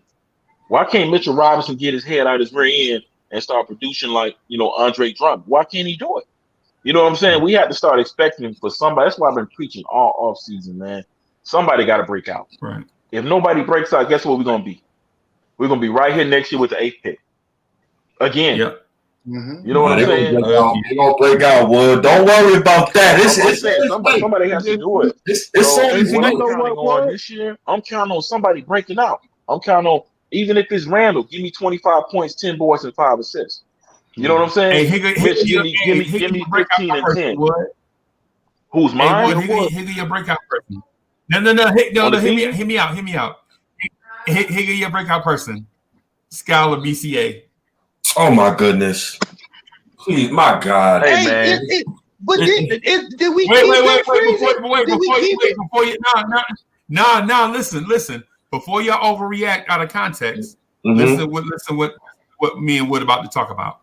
So my man said, so Woodshed did this, and Woodshed probably the sharpest dude, the most consistent sharp dude that has been on since we've been on, because everybody has had some wild takes and everybody has had some great thoughts and stuff, but Wood is like consistently like on with stuff, even though he don't do it all the time.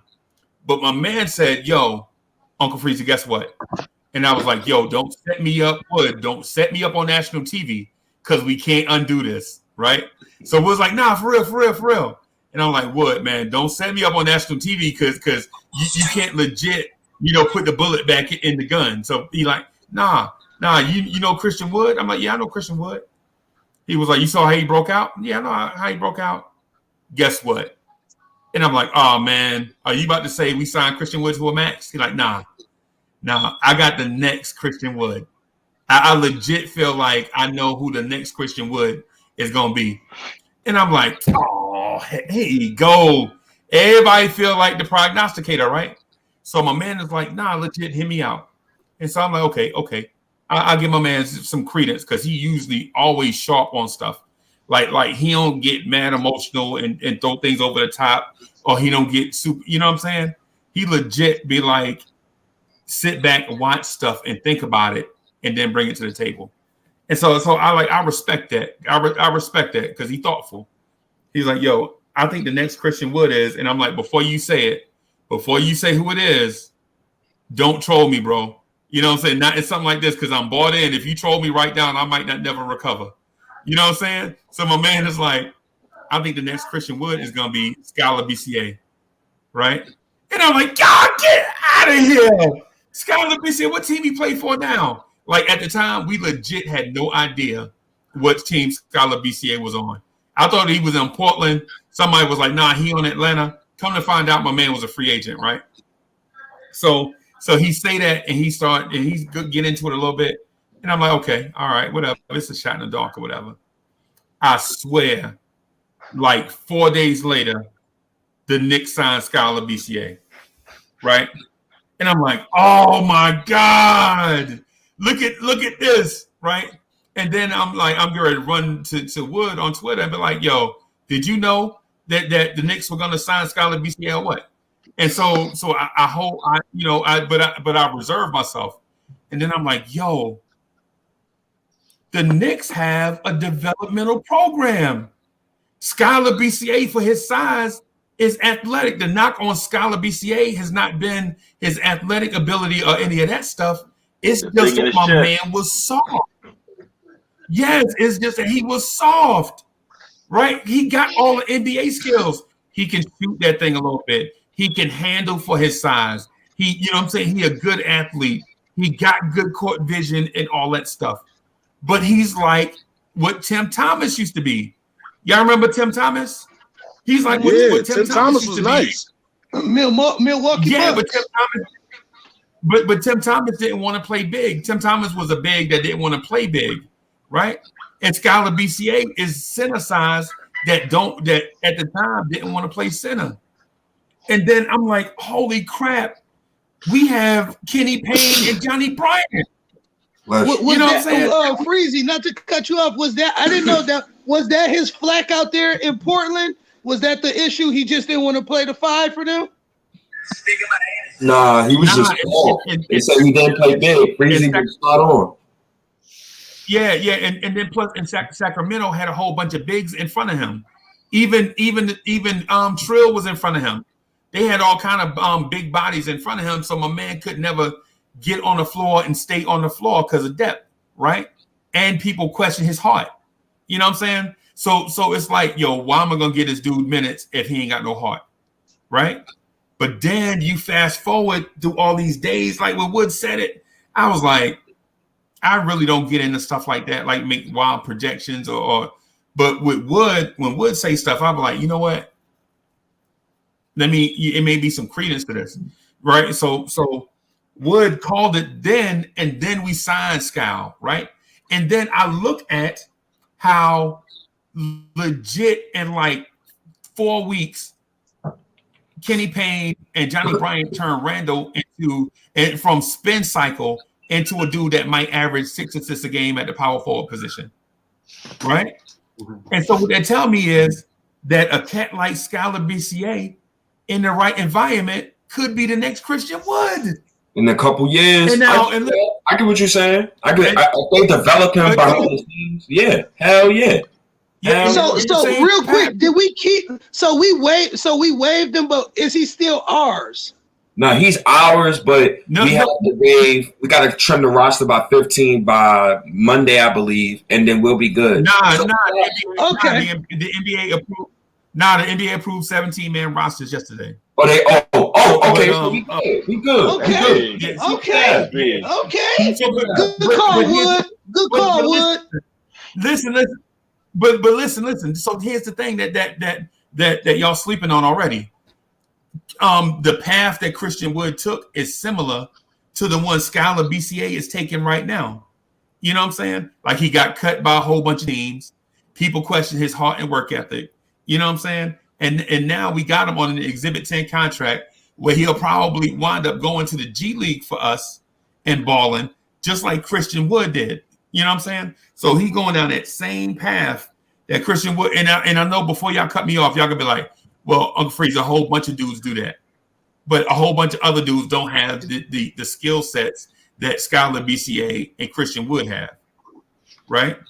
I mean, they legit had Christian Wood's coach was like, I don't know nothing about his work ethic. He didn't really get it in when he was here. He's talented, and John Calipari, when Skylar BCA was at Kentucky, was like, he's got all the requisites. He's probably the most talented, the most physically talented center we had in about 10 years. And this is like 2 years, 3 years after Anthony Davis left, right? He's the most physically talented center we ever had. Or had in the last 10 years. But we don't know about his heart. The kid is soft down low, right? This is what John Calipari said when Scal was still there playing for them, right? So now this dude is coming down this path, and it's like Woodshed might be right. And listen, I'm not tooting Woodshed horn because the facts that lay out, he can do his own victory lap once Scal becomes Christian Wood, right? But I think my man might be onto something. So that breakout player that everybody is looking for, it may not be say for instance, it might not be Frank Ntilikina or DSJ. It might be Skylar BCA. a hidden gem. He might be our breakout player. Put in the development system. What college you went to? He went to Kentucky. Kentucky. Yo, Freezy, can I ask you a question? I was watching the Sacramento game the other day. And I'm watching Kyle Guy. Kyle Guy is the guy that Scott Perry traded for Iggy, right? I watched Kyle Guy hit 5 threes the other night. And then I'm watching Dennis Smith Jr. just look horrible in Alfred Payton. Are we going to be positive that the Knicks moving forward is going to give guys like Iggy and Scal an opportunities that they didn't give to players like Dotson, Trier? Are we confident that that's going to change? Because I got annoyed at stuff like that. You know what I'm saying? I feel like at the end of the day. My bad, Freeze. Oh well, I'm not for sure. I'm not for sure. What I will say is this: the journey for Scal may not be a linear one. He may have already been waived and be brought back for the G League team. I'm not for sure yet. But in terms of Scal, it's not like just like with Christian Wood. It was not a linear road. It was not just a hey kid, you got talent. Come on and start for us. It was a cut, go to the G League, cut, go to the G League, cut, go to the G League, and then finally he stuck. You know what I'm saying? So and with Iggy, it may be that also, like, you know, it may not be that linear road. You know, it may not be the golden road to Oz. It might be, you know, up and down, up and down, up and down. Finally, he developed to a point and he stick. Can I say something to that real quick? Go ahead, boss. I feel like you said, where the opportunity gonna come from for Iggy and players like that.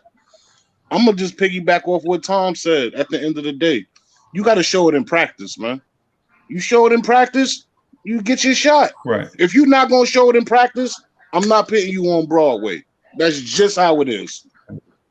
Right. You got to beat somebody out in practice in order for me to, you know what I'm saying, to give you a shot or give you a look, and then you make it to Broadway. But besides the practice, it's the politics for me, OG. Like the politics. See, I don't want to bring back up his name, but I'm gonna just say number 11. Number 11, the politics was, you know, we're gonna bring in Alfred. We're gonna bring in Moutier. We're gonna bring in Trey Burke. We're gonna bring in vet point guard at the vet point guard at the vet point guard. That mentality has to die.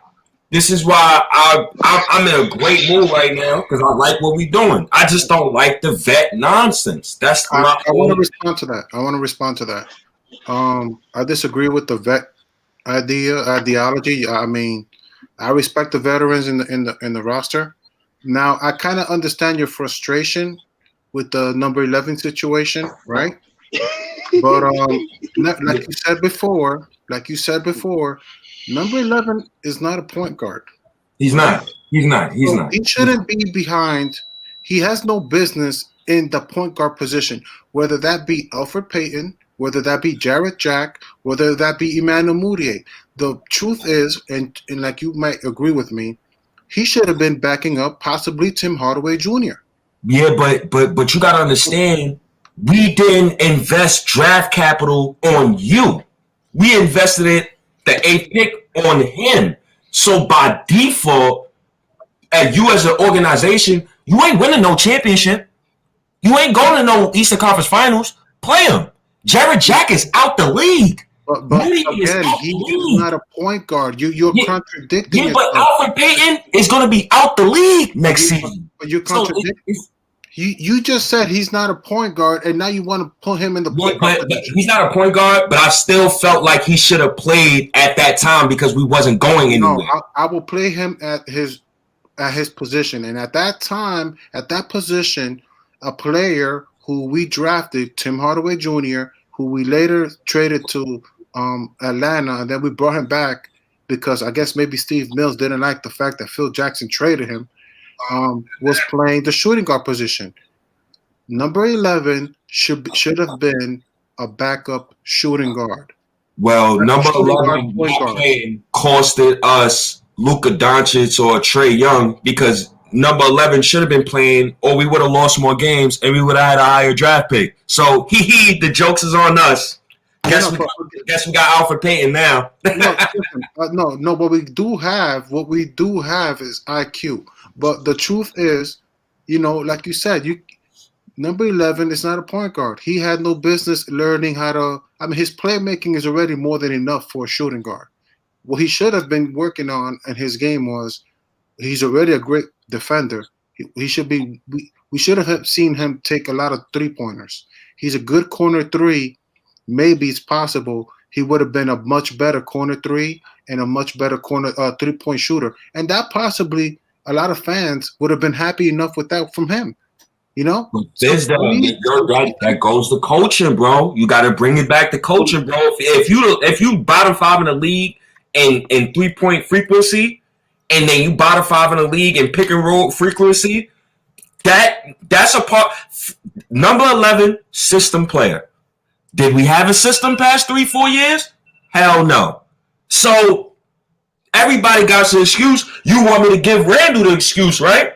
Because he was ball hogging last year, having RJ clap for the ball right at the 3-point line. So if you want me to give Randle an excuse and people in the chat, let's get off number 11's back. I think I did my job. I think I've helped that situation out. If you ask me, I think I've kind of I think I kind of gave you a lot of reason why. Yo, can we switch the subject? Oh, hey, Andy, my man. Please switch the subject, man. Because this thing. Let's switch the subject. Yo, y'all don't got no old school comps for Emmanuel Quickley? Yo, State. I asked Freezy earlier. My pop said he reminded him of Derek Harper. So I got to go do my research, but Freezy said he was feeling that. Yeah, Derek Harper. A young Derek Harper. Word. The Dallas Harper. Nah, the Knicks Harper. Yeah. When he played on the Knicks. From the 90s. He played with Patrick Ewing. Yeah, he still was a defensive animal.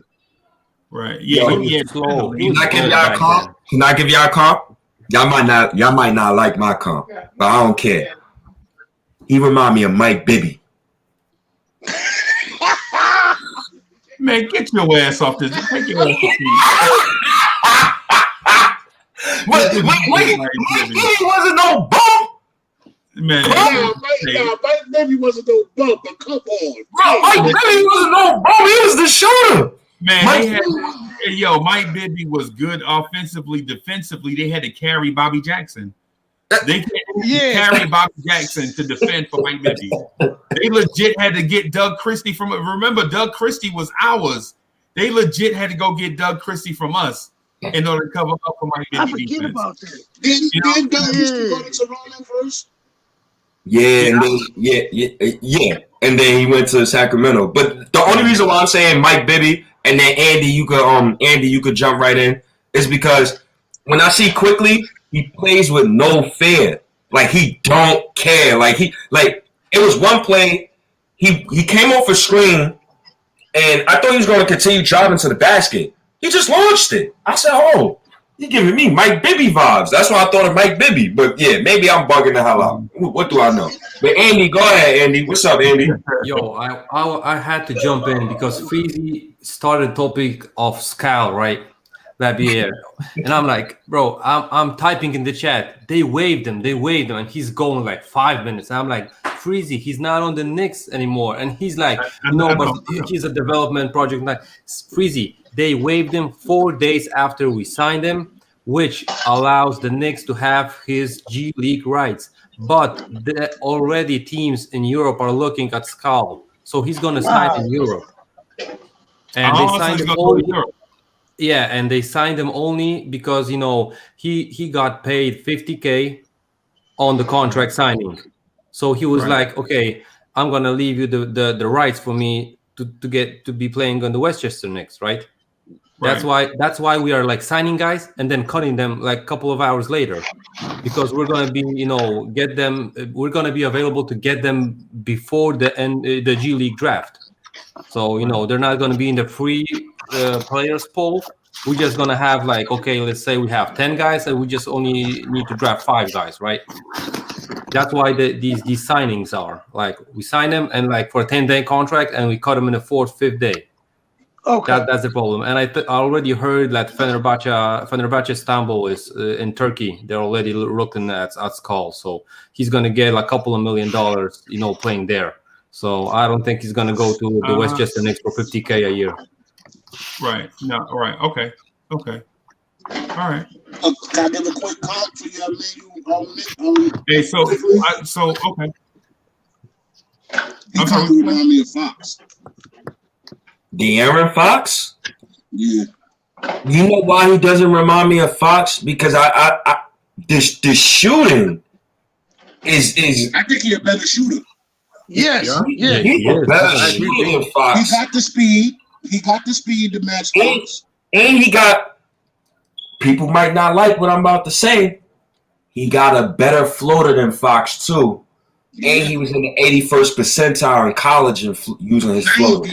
He said 90. I was gonna say he said 90. No, it was 81. It was 81. I read it last night. I made sure I looked it up. It's 81 percentile. I thought he said it last night. Didn't he say it? Huh? He said it in the interview. He said I was in the 90 percentile in floaters. Oh, well, the one I read, I believe he was 81. But yo, I'm hyped, man. I'm hyped. High either way. So.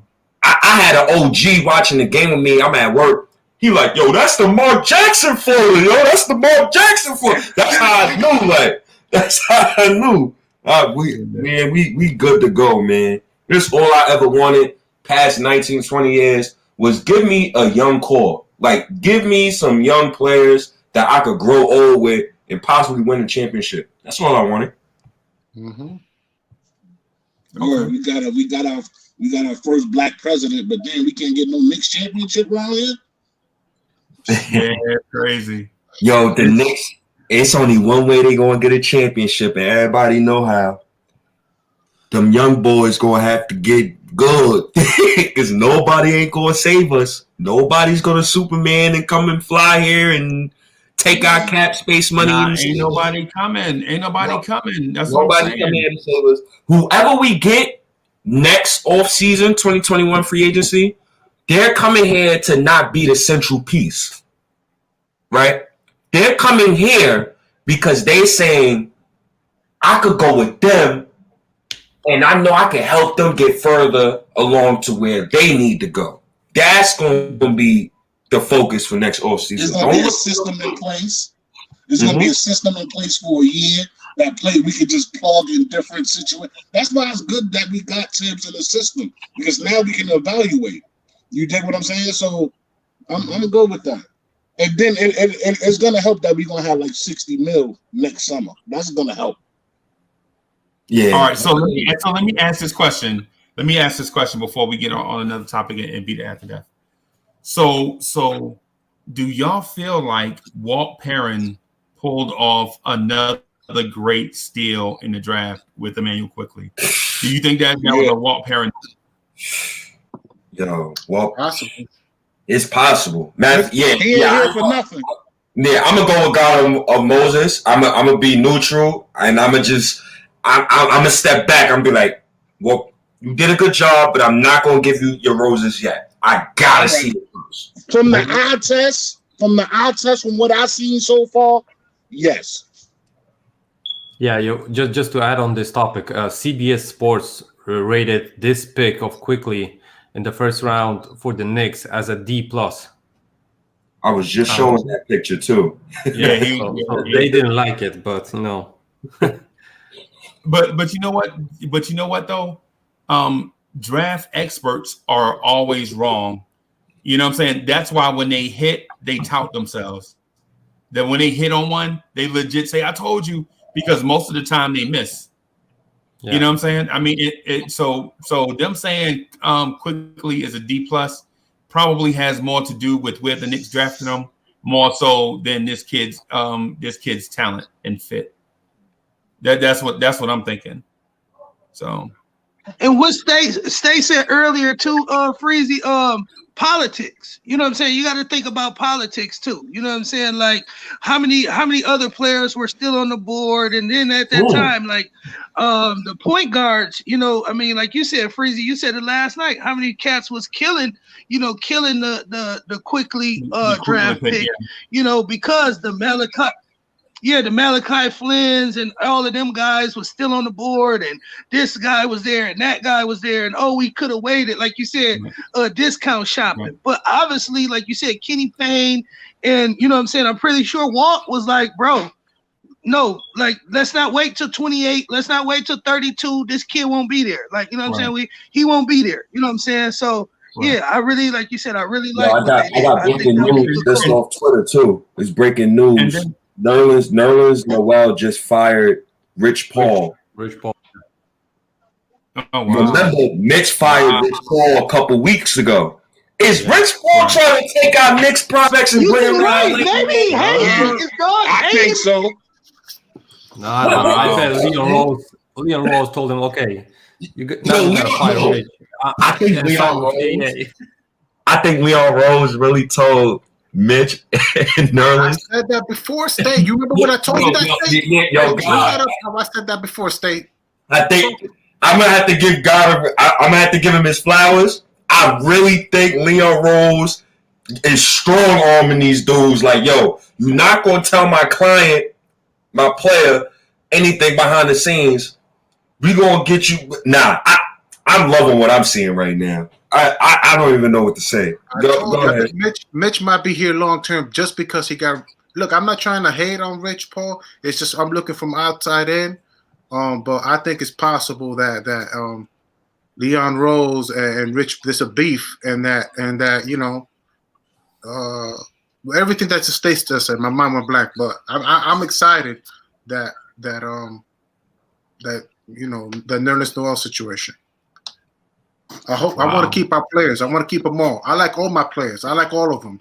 Randle, Noel, Quickley, all of them. I want them to get better. Better than it's very true. He could be hating on the Knicks. You know what I'm saying? Because again, like you said, you got to think he was definitely there with LeBron when LeBron was being courted by us. So, you know, Rich Paul, I mean, and you know, he is the top agent in the NBA right now. So much like y'all saying, it could be some big wig moving, and Leon like, hey bro, I'm not doing business with y'all. Y'all not gonna come strong arm us. He the top agent now because Leon Rose is the president of basketball for the Knicks.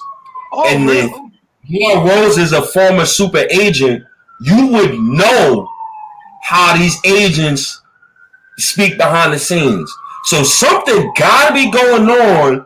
And Leon Rose, matter of fact, I don't even think it's Leon Rose, fellas. Who we haven't heard from in Knicks management for these last couple of months? Worldwide West. Who's the snake behind the scenes? Worldwide West. That's what I'm thinking. I don't know, man. I don't know. I got to go. And that's crazy because they showed Leon Rose and West sitting at the game last night. Oh, they did? They was the only ones courtside. Like this. They were staring. I'm like, oh. Can I ask something? Beans, say it again, Beans. I said they was courtside, like sitting right across from the bench at Madison Square Garden last night, and they was all eyes on deck like this. Who? Leon Rose and who else? Leon Rose and Worldwide West. Oh, wow. Yo, Thibodeau looked like the scariest coach I've ever seen. I love it. Under his mask, he looks mad. We was up 30. Dude missed the assignment. Calm out. I said, oh, nah. I'm not. But State, did you see when he ripped it off, though? When he ripped the mask off to get in somebody's tail, though. He ripped it off so scareless right after the timeout.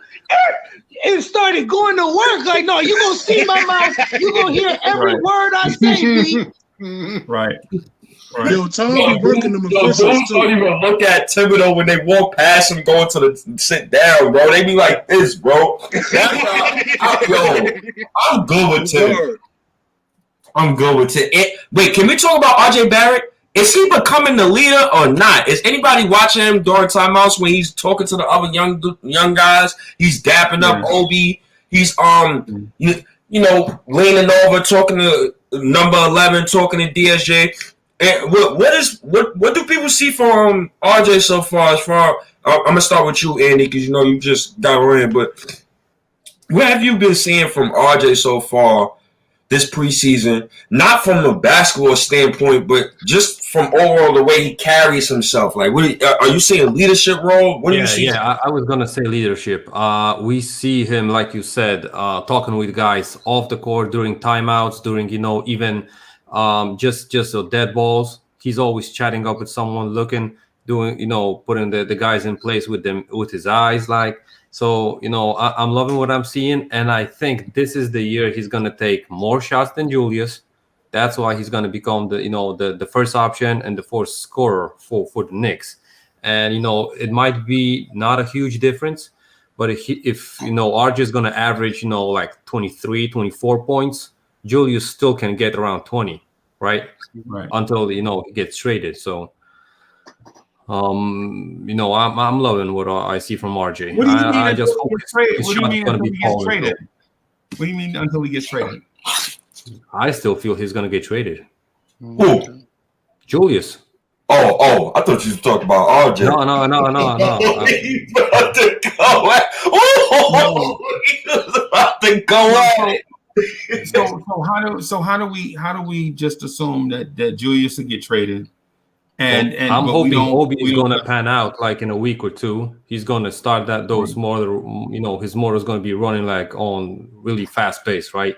So I'm hoping these guys are going to see.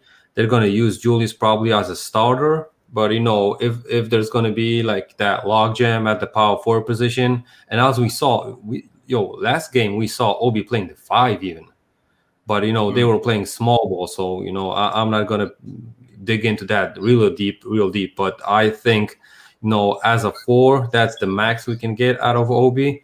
And, sooner or later, we are really going to want him to be our starter, right? So I think it's better to get something for Julius than, just not, pick up the option after the season, right? So Andy, can you answer this? Hold on, real quick. Because I want Andy to be objective. Because I want State, don't cut. Hey, go ahead, boss. No, I wanted to ask Andy another question because I want him to elaborate on the Julius Randle trade stuff. Because I want Andy to. I want to say something to that too. Yeah, Andy. Yeah. Be objective. If the Knicks keep Randle, do you find any hope of him and Obi being successful playing together or separate? I think separate, definitely separate. You know why? On offense, like me and Sim was, doing it on his shows. On offense, it can really work, right? Because both guys can stretch the floor at least a little bit. Obi's shot still isn't falling, right? But I think it's gonna fall sooner or later. But on defense, bro, Obi's even worse than Julius on defense. So, that with those two as our main two, big guys, I don't see any chance that's going to work. And if you plug in Mitch or Nerlens Noel, then you're going to see, one of those guys at the 3 spot. And I don't think they can, catch up with the small forwards around the league. I know, many teams play small ball, so those guys are going to be running circles around them. So, I don't see it long term. We can always see 5-6 minutes, like in 2-3 minute spans. That's not going to kill the team. And if we are like up 10, 15 points, it's not going to hurt us. But I don't see it for really long term, like 10 minutes, 15 minute spans. I don't see that happening soon. All right. Oh, all right. Can I answer this question real quick? I feel like at the end of the day, I don't think Julius should go nowhere, especially for the rest of this year. I think Obi should come off the bench, continue to learn from Julius, and keep working hard in practice on defense. Y'all gonna hear that a lot from me, man. Practice, man. Like AI said, man, practice. That's what we're going to get better at. I just feel like we should keep Julius for the end of the year and just take it from there. Well, if I can chime in on that, Beans, I agree with you. I can see Randle staying if he plays a game like yesterday. Yeah. I can keep him. I can keep him like the next 2 seasons, bro. But if he's gonna be, keeping the ball, getting the the offense stagnant, and being the ball hog, getting into double teams and stuff like that, no, that's not gonna work. And let's be true. Cavs are one of the worst teams in the league.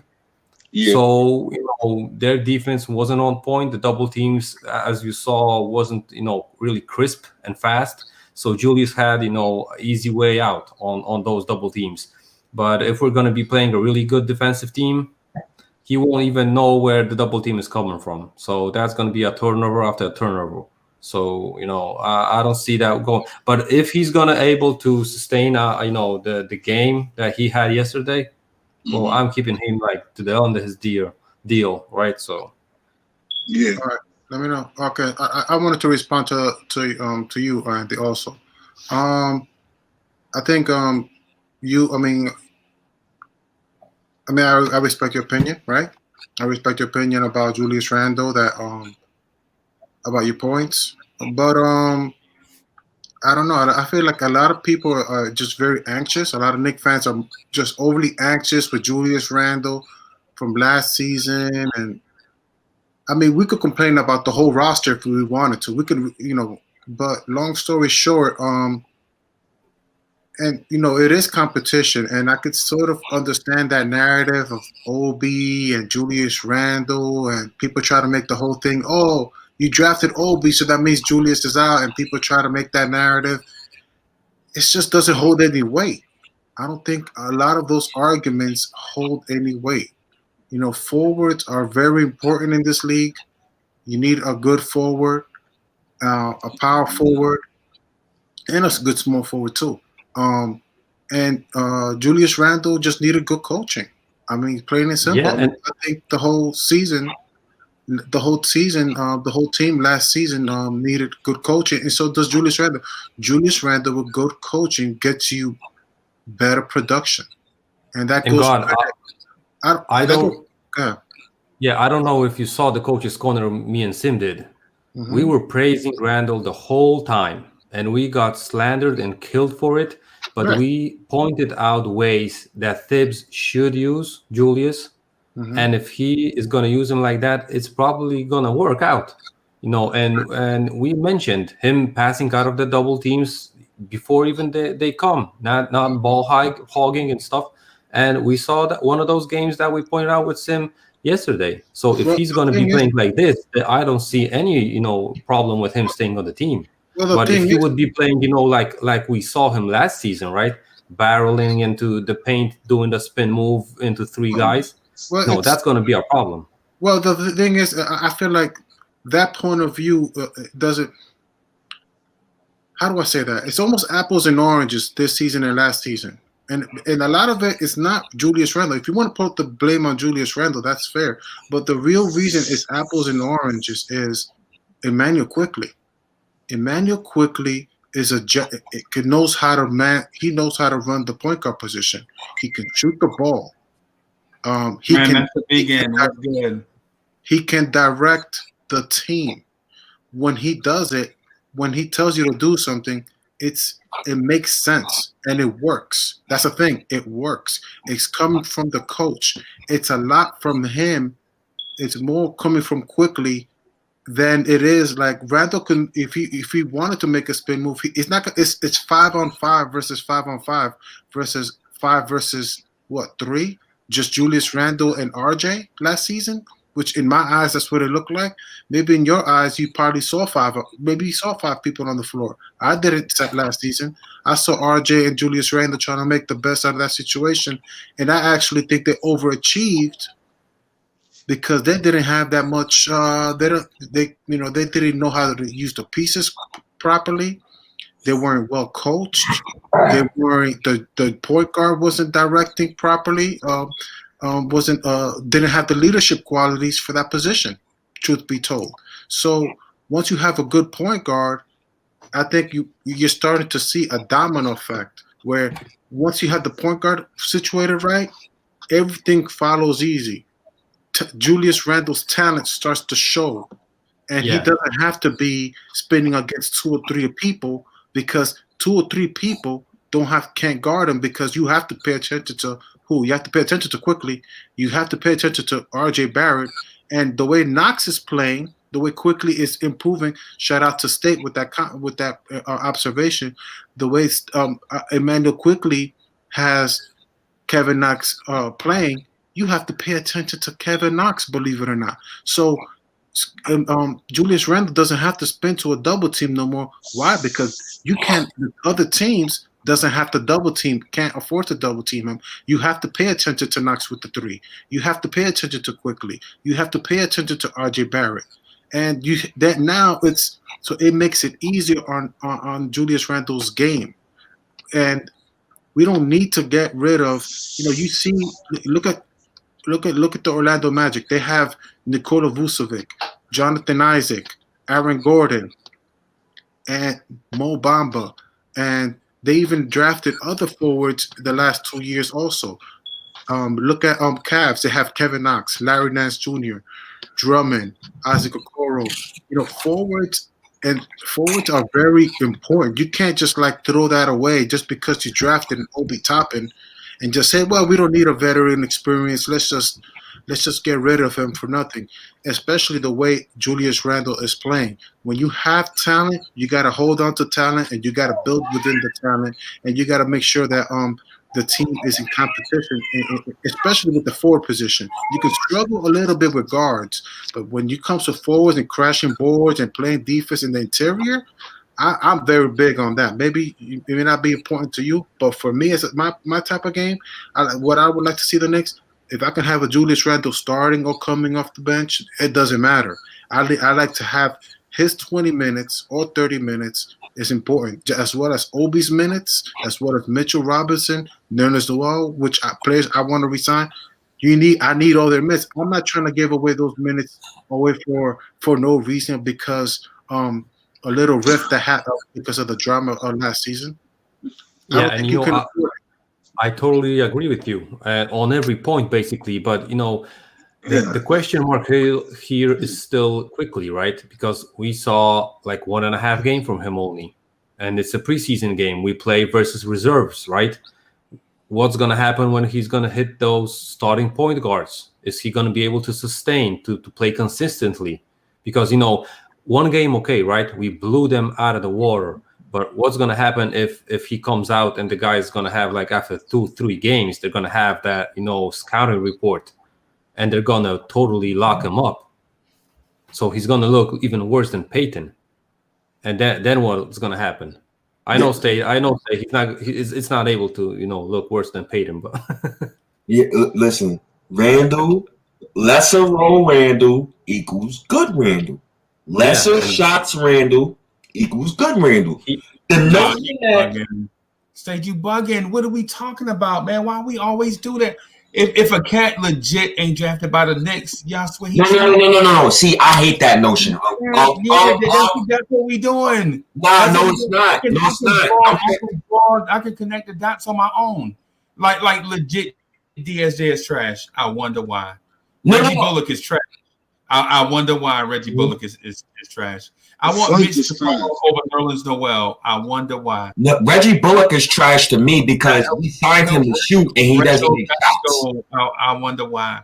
Dog, we legit. The dude put up 20 and 10 in a whack coach in a losing season, and we legit brought in a coaching staff that develops everybody. They're not just developing the young kids. All right, but what I'm saying to you, Freezy, all I'm saying is Randle in a lesser role. Just let me finish my point, dog. Sorry. I sit here and I just want to eat a little bit too. You know what I'm saying? So what I'm saying is that the cat legit has the requisite skills to be a good NBA player, right? But out of favoritism, we say, less of him means better for the team, right? My man put up 8 assists the other day. Nobody even said, you know what? Randle had 8. When's the last time a power forward we had put up 8 assists in any type game? Lance Thomas. So my man is legit trying to evolve and become a better player. He's gotten better every year he's been in the league. And we legit bash him for the sake of bashing. It's like we legit say, hey, I have this basher that I need to put to work. I'm just gonna bash every non-Nick drafted player for the sake of bashing them. Right? I've never seen that in any era, Freezy. Never seen that in any Nick era. This is the first era I've ever seen that. No, you just talked for like 15 straight minutes. Let me get my point in. I agree with you. Let me get my point in. You just legit talked for like 15 straight minutes. I ain't say a word. What I'm saying is this. Like, we legit gonna put Frank on this pedestal. People get offensive and touchy about Frank, and he ain't produced nothing, right? But Julius Randle legit produced 20 and 10, and we trying to run him out of town on a rail. It's not a coincidence. You know what I'm saying? We got to get out of this notion that if you're not drafted by the Knicks, that you're not a good player or don't have potential or upside. You know what I'm saying? I mean, come on. We got to invest the same amount of energy in Julius Randle that we invest in a cat like Frank Ntilikina. We gotta legit invest the same amount of energy in all these guys because we're not spending money on them for nothing. You know what I'm saying? I mean, come on. And now I'm there. Y'all can go ahead because I know y'all want to eat for like 30 more minutes. Go ahead. I just want to say this real fast. I want to say that real fast. I think you made some great points. This is the first era where you hear fans say, "Yo, it's all about the players the Knicks draft." Yo. I hate the veterans. I hate this player. I never seen that. In the 90s, 80s, never heard it. 2000s. I'm gonna tell you why you didn't heard it. Here. Guys, you know why we didn't heard it? Because every time we traded our draft picks, which is we got free agents in that we had to pay up. And when you draft a guy, you got a guy for 4 years for a cheap contract. That's why we are now in financial heaven. We got the salary cap open, and we have our guys. Phil Jackson doesn't hate veterans. Two things. Yo, I ain't mean to cut nobody off, but I want to say I'm about to be out. Yo, Freeze, you on tonight? Yeah, we be on tonight and tomorrow morning. I'm in the building tonight. Hey, Beans, we need to see you, boss. Phil Jackson, see you tonight. All right, word. Peace, bro. Later, chat. Later. Phil Jackson doesn't hate veterans, and you guys are a new era hating veterans. Like I never expected that. No, Raph, I'm not hating veterans, bro. I like Jared Jeffries on the Knicks. I really like him because he played defense and he had a bad contract because he wasn't worth those 11 million, right? In those days. But for a vet's minimum, I signed him first day free agency for a vet's minimum. Yo, to answer the Uncle Freezy. And God of Elijah Moses and Moses. Like, how can I put this in context? When you sign free agents, right?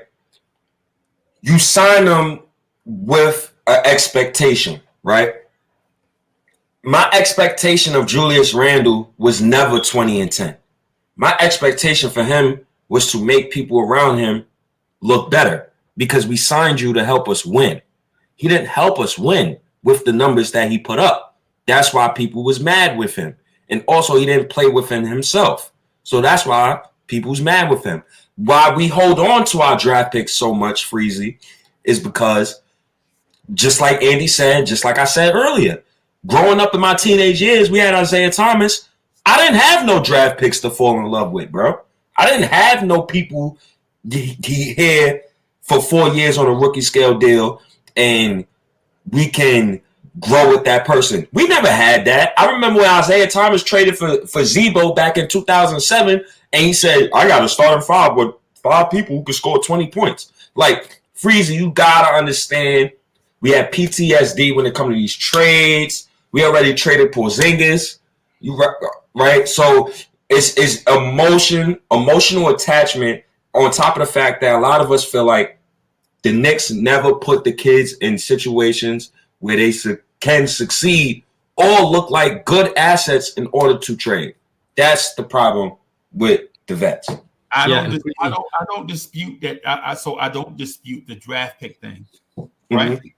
I don't because I come from that. I come from that era. It started with me. You know, I remember watching cats getting traded away for nothing. You know, I remember this. Y'all were arm babies when I was going through this, dog. I promise you, I was there. I was there, dog. What I'm saying is the thing that you remember as a kid, I remember too as an adult. So it's like the thing that you saying didn't affect like one generation. It affected us all. You know what I'm saying? Whether you a fan that grew up in New York City or you grew up somewhere around the world or you 30 or you 50, we all went through the same thing. The timeline is the timeline. What I'm saying is when you get here, you're a Knick, is what I'm saying. When you get here, you're a Knick. And the ire of the fans for losing is always pointed at the veterans and never at guys that don't develop. You know what I'm saying? Why can't we just admit that we drafted a bust and move on? You know what I'm saying? Maybe get something for them. We can't just say Julius Randle was the answer to what all of our problems was, and even with his 20 and 10, it didn't mean anything. Less of him is better for the team. Nah, you paid Julius Randle $18 million. That's nothing for a guy that's supposedly the number one option. But it's still the most, Crazy. It's still the most. But that doesn't matter. That doesn't mean much. It does. No. I'm gonna explain. Just go ahead. I'm gonna explain you. I'm gonna explain in a minute. Just go finish up, and I'm gonna explain you. Gallinari getting $20 million. Bogdanovic getting $15 million. They got contracts, and they're not getting this. They don't catch. You don't see people. I mean, from the little I know, you don't see people in Atlanta saying, "Yo, I don't like Danilo Gallinari's game. Oh, I don't like Bogdanovic." Like you got it's every veteran. It's just we only got one player that is getting paid $18 million, and instead you making all the excuses. But Frank Ntilikina can't shoot. At least not yet. He hasn't proven it. And you capped the most. You capped the most for him. Like my whole thing is you capped the most, and that's what Freezy's saying. Like, yo, it's not even about the whole 15. It's all about it has to be. I have to cap from the players we drafted because we drafted him and because of this. Like that's a bunch of look. That's not enough. That does not. I don't feel as a fan. I'm gonna be honest with you. That's not enough. You still don't have a valid argument yet. You haven't even reached midway yet. All those PTSD arguments you guys are bringing up is not enough. No, Raph, I'm gonna explain you how I see it. It doesn't win you games. Thinking like you doesn't win. Thinking like you and State does. I believe, and I'm 100% sure does not win you games. Does not get you to the playoffs. And I don't even think your thinking is good for the Knicks. And State. It's not good for the Knicks. You need this. Every team needs a good salary player from free agency as well as drafting well. You see it from Boston. You see it from Philadelphia. You see it from I could name 100 teams right now. I'm not trying to, but every team. You don't see this much hate. You're gonna make excuses no matter what, State. It doesn't matter. You're gonna hate every free agent because you're just a hater on veterans. I love Nerlens Noel. No, State, you're a hater. I just think like if I'm gonna be a hater, I'm gonna say, look, I'm a hater. You would trade anybody. You're just a hater, and that's okay. But my whole thing is you guys have to identify yourselves as haters of veterans. And just to say, listen, and then when people criticize Frank, they criticize Frank, they're killing my dog, and we drafted him, and they're wrong for criticizing Frank. It doesn't work like that. You have to produce, and then if you produce good, then you can say, you know what, this guy deserves it. But one of the few, look, Kevin Knox today proved himself yesterday. Listen, wow, Kevin Knox really proved himself. Everybody is giving his credit.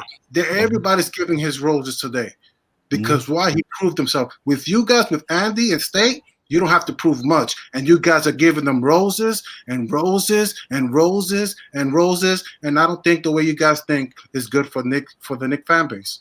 I'm being honest with you. All right. God, let me ask you 3 questions. I'm gonna tell you my piece about this thing. I'm not hating Randle. That's for one.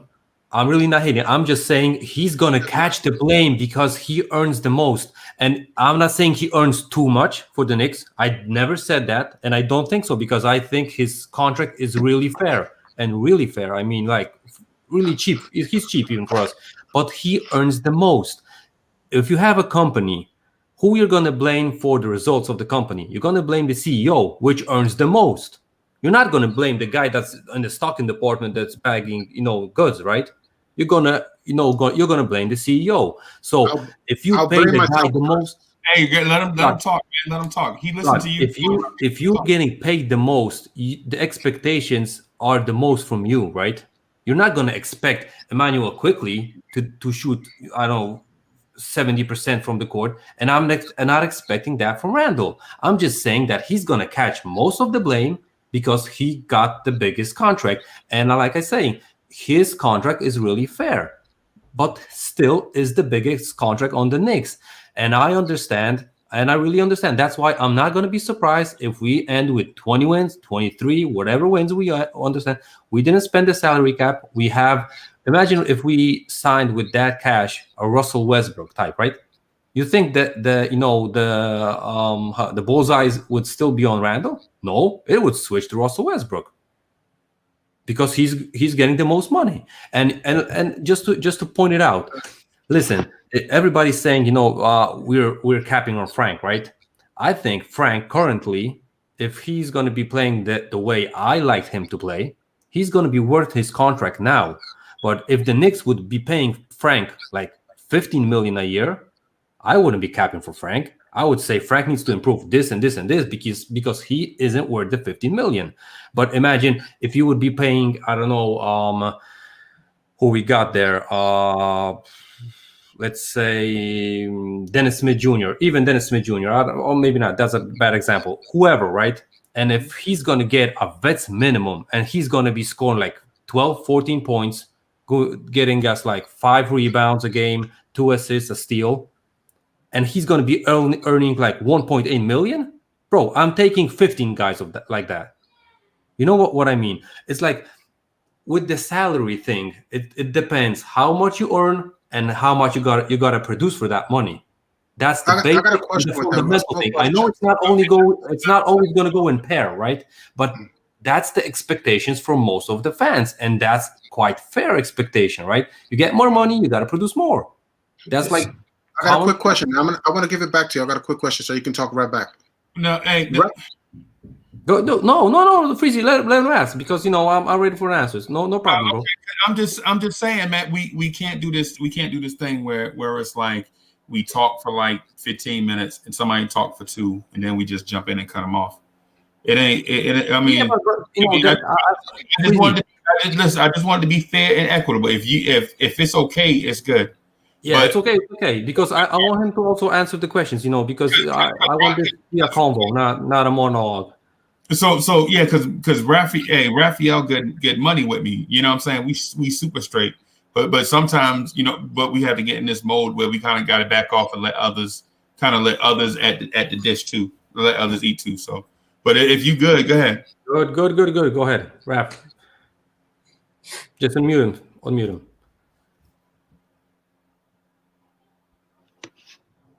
Go ahead, Raph. Okay, I'm good now. Okay. You're talking about Julius Randle. You're talking about players and wins, right? Not only production. I don't care about production. Julius Randle gets you production. Hold up. I want to make my quick point, and I want to give it back to you guys back on the floor because even State talks about wins, right? My whole thing is, right, the way, and it's not even so much of the roster, right? It's the coaching right now, and it's more of the way because Julius Randle is still there, but the team, the way the offense and the coaching and the direction of the team is going to lead to wins much more. So you can't really look, it's not fair for me to say, hey, the reason Frank sucks is because he's never helped the Knicks win since the 3 seasons he's been here. There's so many layers that goes into that. So when people try to make an argument like that, that's not fair. But I could be upset with him about his production. I could. But I'm talking about in terms of team wins, you need a fair chance for team wins, because the first goes to the way the offense is and the way the philosophy of the team, and then you could say, hey, how come we're not winning games?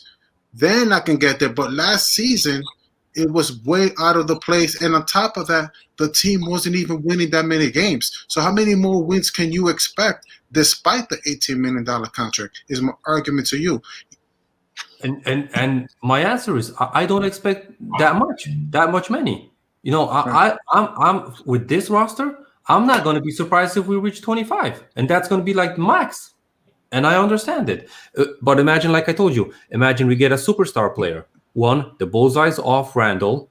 The blame is going to go on a Russell Westbrook type, right? An example. And he would be the main guy, the main focus. So, you know, everything shifts on him. And I bet you now, if we got Russell Westbrook, CP3, whatever, and Julius would be still here, nobody would say a word about Julius. Everybody, you know, it was like the Melo situation. Everybody loved Melo when he came in. When it started not working out, he was getting the most money. He got rid of the players that we had because it was like a swap for 4 for 1 or something like that, for even 5 for 2, I think.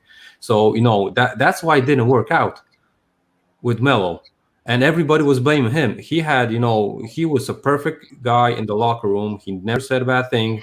He took the blame. He took the shots from the media, from the fans, and didn't care about anything. But he was taking the shots because everyone was expecting a game and everything from him. Not from, I don't know, Tyson Chandler, not from Amari because he was injured. Everybody was expecting him from Melo, right? Because we tore the roster apart for Melo. That's why he had the bullseye on him. You sort of have a good argument, Andy. I sort of get your philosophy, but my thing is I think now it's easier to hold players accountable, players with a contract more accountable versus last season. I can't. It's just too difficult, and you know, I kind of get that, but that is so premature. Even if you're paying, not just him, Marcus Morris, it's still premature to when you still have a lot of players. I mean, RJ Barrett was good, but I feel that's premature because there's a level of maturity that needs to go with this team, right? Yeah. But let me go back to the player comparison, right? We had Bobby Portis for $15 million a season. Mm-hmm. Most of the fans, I'm not going to say everyone, most of the fans would pack his bags and send him to Afghanistan, bro. ASAP. But if he would be getting $2.5 million per year, no problem with it. If he's going to be on the bench rotting there and taking a 3 or 2 a game, nobody would have a problem with him. Can I jump in on this real quick? Something real quick. I think here's my argument real quick, and I'm gonna give it to you right, State. Mm-hmm. At first, before you talk team wins, you have to produce on the floor. You have to first, before you talk to me about wins, you first have to prove to me you could even average 10 points for the season. You have to prove to me you could get 5 rebounds for the season. You have to prove to me that you can average 5 assists for the season. And then you can talk to me about team wins.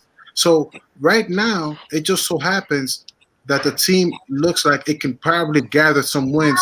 Julius Randle can produce that. Randle is proving himself. Hey, I can do this. I know how to. I've been averaging 3 assists for the season. I think I can finish the season with 5 or better. Let me say one thing, man. Okay. Thank you. I can go back to when Bill Cartwright was the best player on the Knicks, right? Yeah. Let me say this.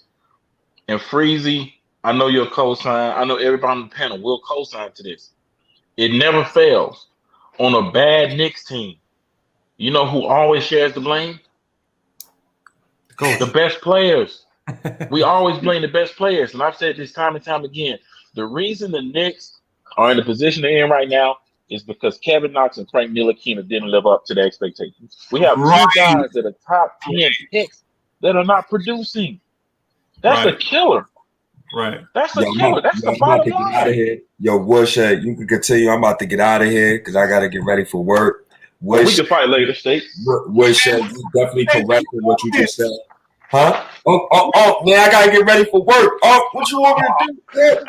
Oh, man, I said I was going to come through more than drive. I got up early just for you. I appreciate what you just said, Wood. You definitely right because we blanked Carmelo Anthony, God of Elijah Mosier.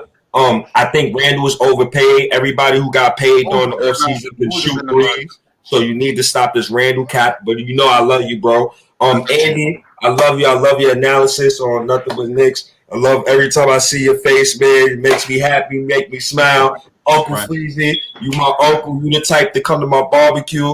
And you'll take over the grill. Don't know a soul in the room, but still know everybody when he's done cooking. Love you, man. And drink up y'all. And also, thumbs up. Everybody press that thumbs up. Everybody subscribe to Freezy's channel, man. It's a great channel. He puts every Knick fan on the platform. Knick fans who've been wanting to talk Knicks all day. Their family members is not Knick fans, but we are, so we all family. Freezy, I love the way you do this show, man. Continue doing the work, man. Your hard work is not going unnoticed, bro. I always share your stuff on my Facebook and Instagram. So salute to you. Yo, I'm out of here, man. Peace. All right, we'll see you later. Yo, hey, so Woodshed video just got a lot prettier. I was looking at his ugly mug. I didn't know what to do with myself. I was trying to figure out how to turn the video off. But now you got family with him. I think we can take it. Dude been on my neck all day, man. But I'm just saying, like, we always blame the best players on the Knicks. Like when we talk about why the Knicks didn't win a championship in the 90s, Freezy, what do we always come back to? That damn finger roll. Right. We always blame Pat Ewing. You know what I'm saying? And the bottom line is, I'm the type, if the team is doing poorly, I'm starting at the bottom of the food chain. Like, okay, who needs to step their game up? You know what I'm saying? Who not giving me enough? You know what I mean? Like, a perfect example of development is Trey Burke. Trey Burke had a contract offer in OKC. He turned it down, and Scott Perry said, hey, come play for us in Westchester. I promise we'll get you back on the map. And that's what we did. He went from 1 foot in China to now he's a rotational guy in the NBA and had 3 contracts since he went to Westchester. Right. That's development. Right. You know what I mean? So we're seeing it, but I don't think that I can give a pass to a player that we use a top 10 draft pick on. You let dudes come off the street and compete with you. Right. And still get playing time. Right. Yeah, Woodshed, You know, I got a question for you, bro. So, hey, can I just want to What's the number for Frank or for DSJ for you to be happy if they want to stay long term per year? So I'm gonna say this about Frank. My expectations when Frank first got drafted was if he can be a guy to continue to play defense and give me, I'm gonna keep it a buck. If he gave me the production that Elfrid Payton is giving me right now, Frank could play in the Garden for 20 years. I wouldn't have no problem. Which is about 10 points, great defense, elite defense at times, 6 or 7 assists and 4 rebounds. That's basically Marcus Smart. Right. He can. You know what I'm saying? Yeah. That's what I'm asking for. DSJ, I don't really have expectations for him at this point because his head's not in the game. Right. You know, the talent jumps off the screen. You can see the talent. You know, the dude is physically one of the top 10 point guards as far as physical ability, one of the top 10 point guards in the game. But I mean, you shouldn't have to have a headlining matchup. You know what I'm saying? Or you shouldn't have to have an ideal environment for you to succeed. You know what I'm saying? This is New York. Right. You got the James Dolan timeline. After 2 or 3 years, if we ain't winning, James Dolan gonna be talking to his president of basketball. Hey man, what's going on with this coach? What's going on with this roster? Right. Right. I'm gonna say I wanted to interject this too because this is a part of the conversation that we always leave out, and it's not coincidence. I think it's convenient for people that hate Randle. Right. What they say is Randle makes too much money. Right. For his production. I never said that. I never said that. I'm not saying you. Okay. Not you. I'm saying because I heard it hear it on this channel a lot. You know what I'm saying? So, but what I'm saying is, they say we got to get Randle out of town right in a hurry because he makes too much money and he don't fit the timeline, right? But the thing is twofold. Like, when you ever seen a championship team, a team make the NBA Finals with a bunch of dudes that's 22 years old? You never see that, right? And what you also never see is this with Knicks conversation. When the Knicks draft somebody and they're a bust, they immediately forget about their production versus their salary. Like we drafted a guy with the number 8 pick that's a bust, right? But he makes over $6 million a year, right? We don't complain about the money that he makes and his lack of production. We immediately shift the blame to the dude that's on a value contract that decided to come here when nobody else wanted to. Why is that? Because it's an easy narrative. Because if you admit that you made a mistake in the draft, you look like a fool, right? And you have to answer for it and be culpable, right? Why the same thing about, so we traded for a guy that was a bust in the draft. You know what I'm saying? Why not point the finger at him and say, hey man, listen, this dude was in that same draft and he's a bust and he makes a whole bunch of money. Well, you know what? We have a bunch of dudes like that on our roster. But it's easy for us to point at the guy that's making the most money and the guy that's not a homegrown guy. You know, I think it's for me, it's too easy to point at Randle and say Randle is anyway. I'm tired, man. I'm ready to go. Yeah. Okay, so let's wrap it up because this is a long topic, bro. We could go hours with this. Yeah, we can legit because it legit comes down to perspective and what you like. Exactly, philosophy, team building, wherever plans you can dig in, but it's like not a year-to-year situation. How about guys? I'll see you soon, guys. I'm heading out. When we gonna get you at on Knicks at night, man? Yo, Knicks at night is like Knicks at morning for me, and Knicks at morning is like after dinner. Oh wow, okay. Yeah, because of the 6-hour difference, right? But Freezy, I'm gonna try to hop in. From next week, I'm probably gonna hop in on the Knicks at night when I'm gonna be driving to work, and on the morning show, I'm gonna be driving back from work. Okay, dope. That's dope. Yeah. That's dope. Because what I wanted to do with you is legit talk to you about the emergence of Emmanuel Quickley, right? Yeah, I'm talking about on the court, and then how that affects our perception off the court. Like I want to do a deep dive. I don't want to do just because we gloss over a lot of stuff. But anyways, hey baby.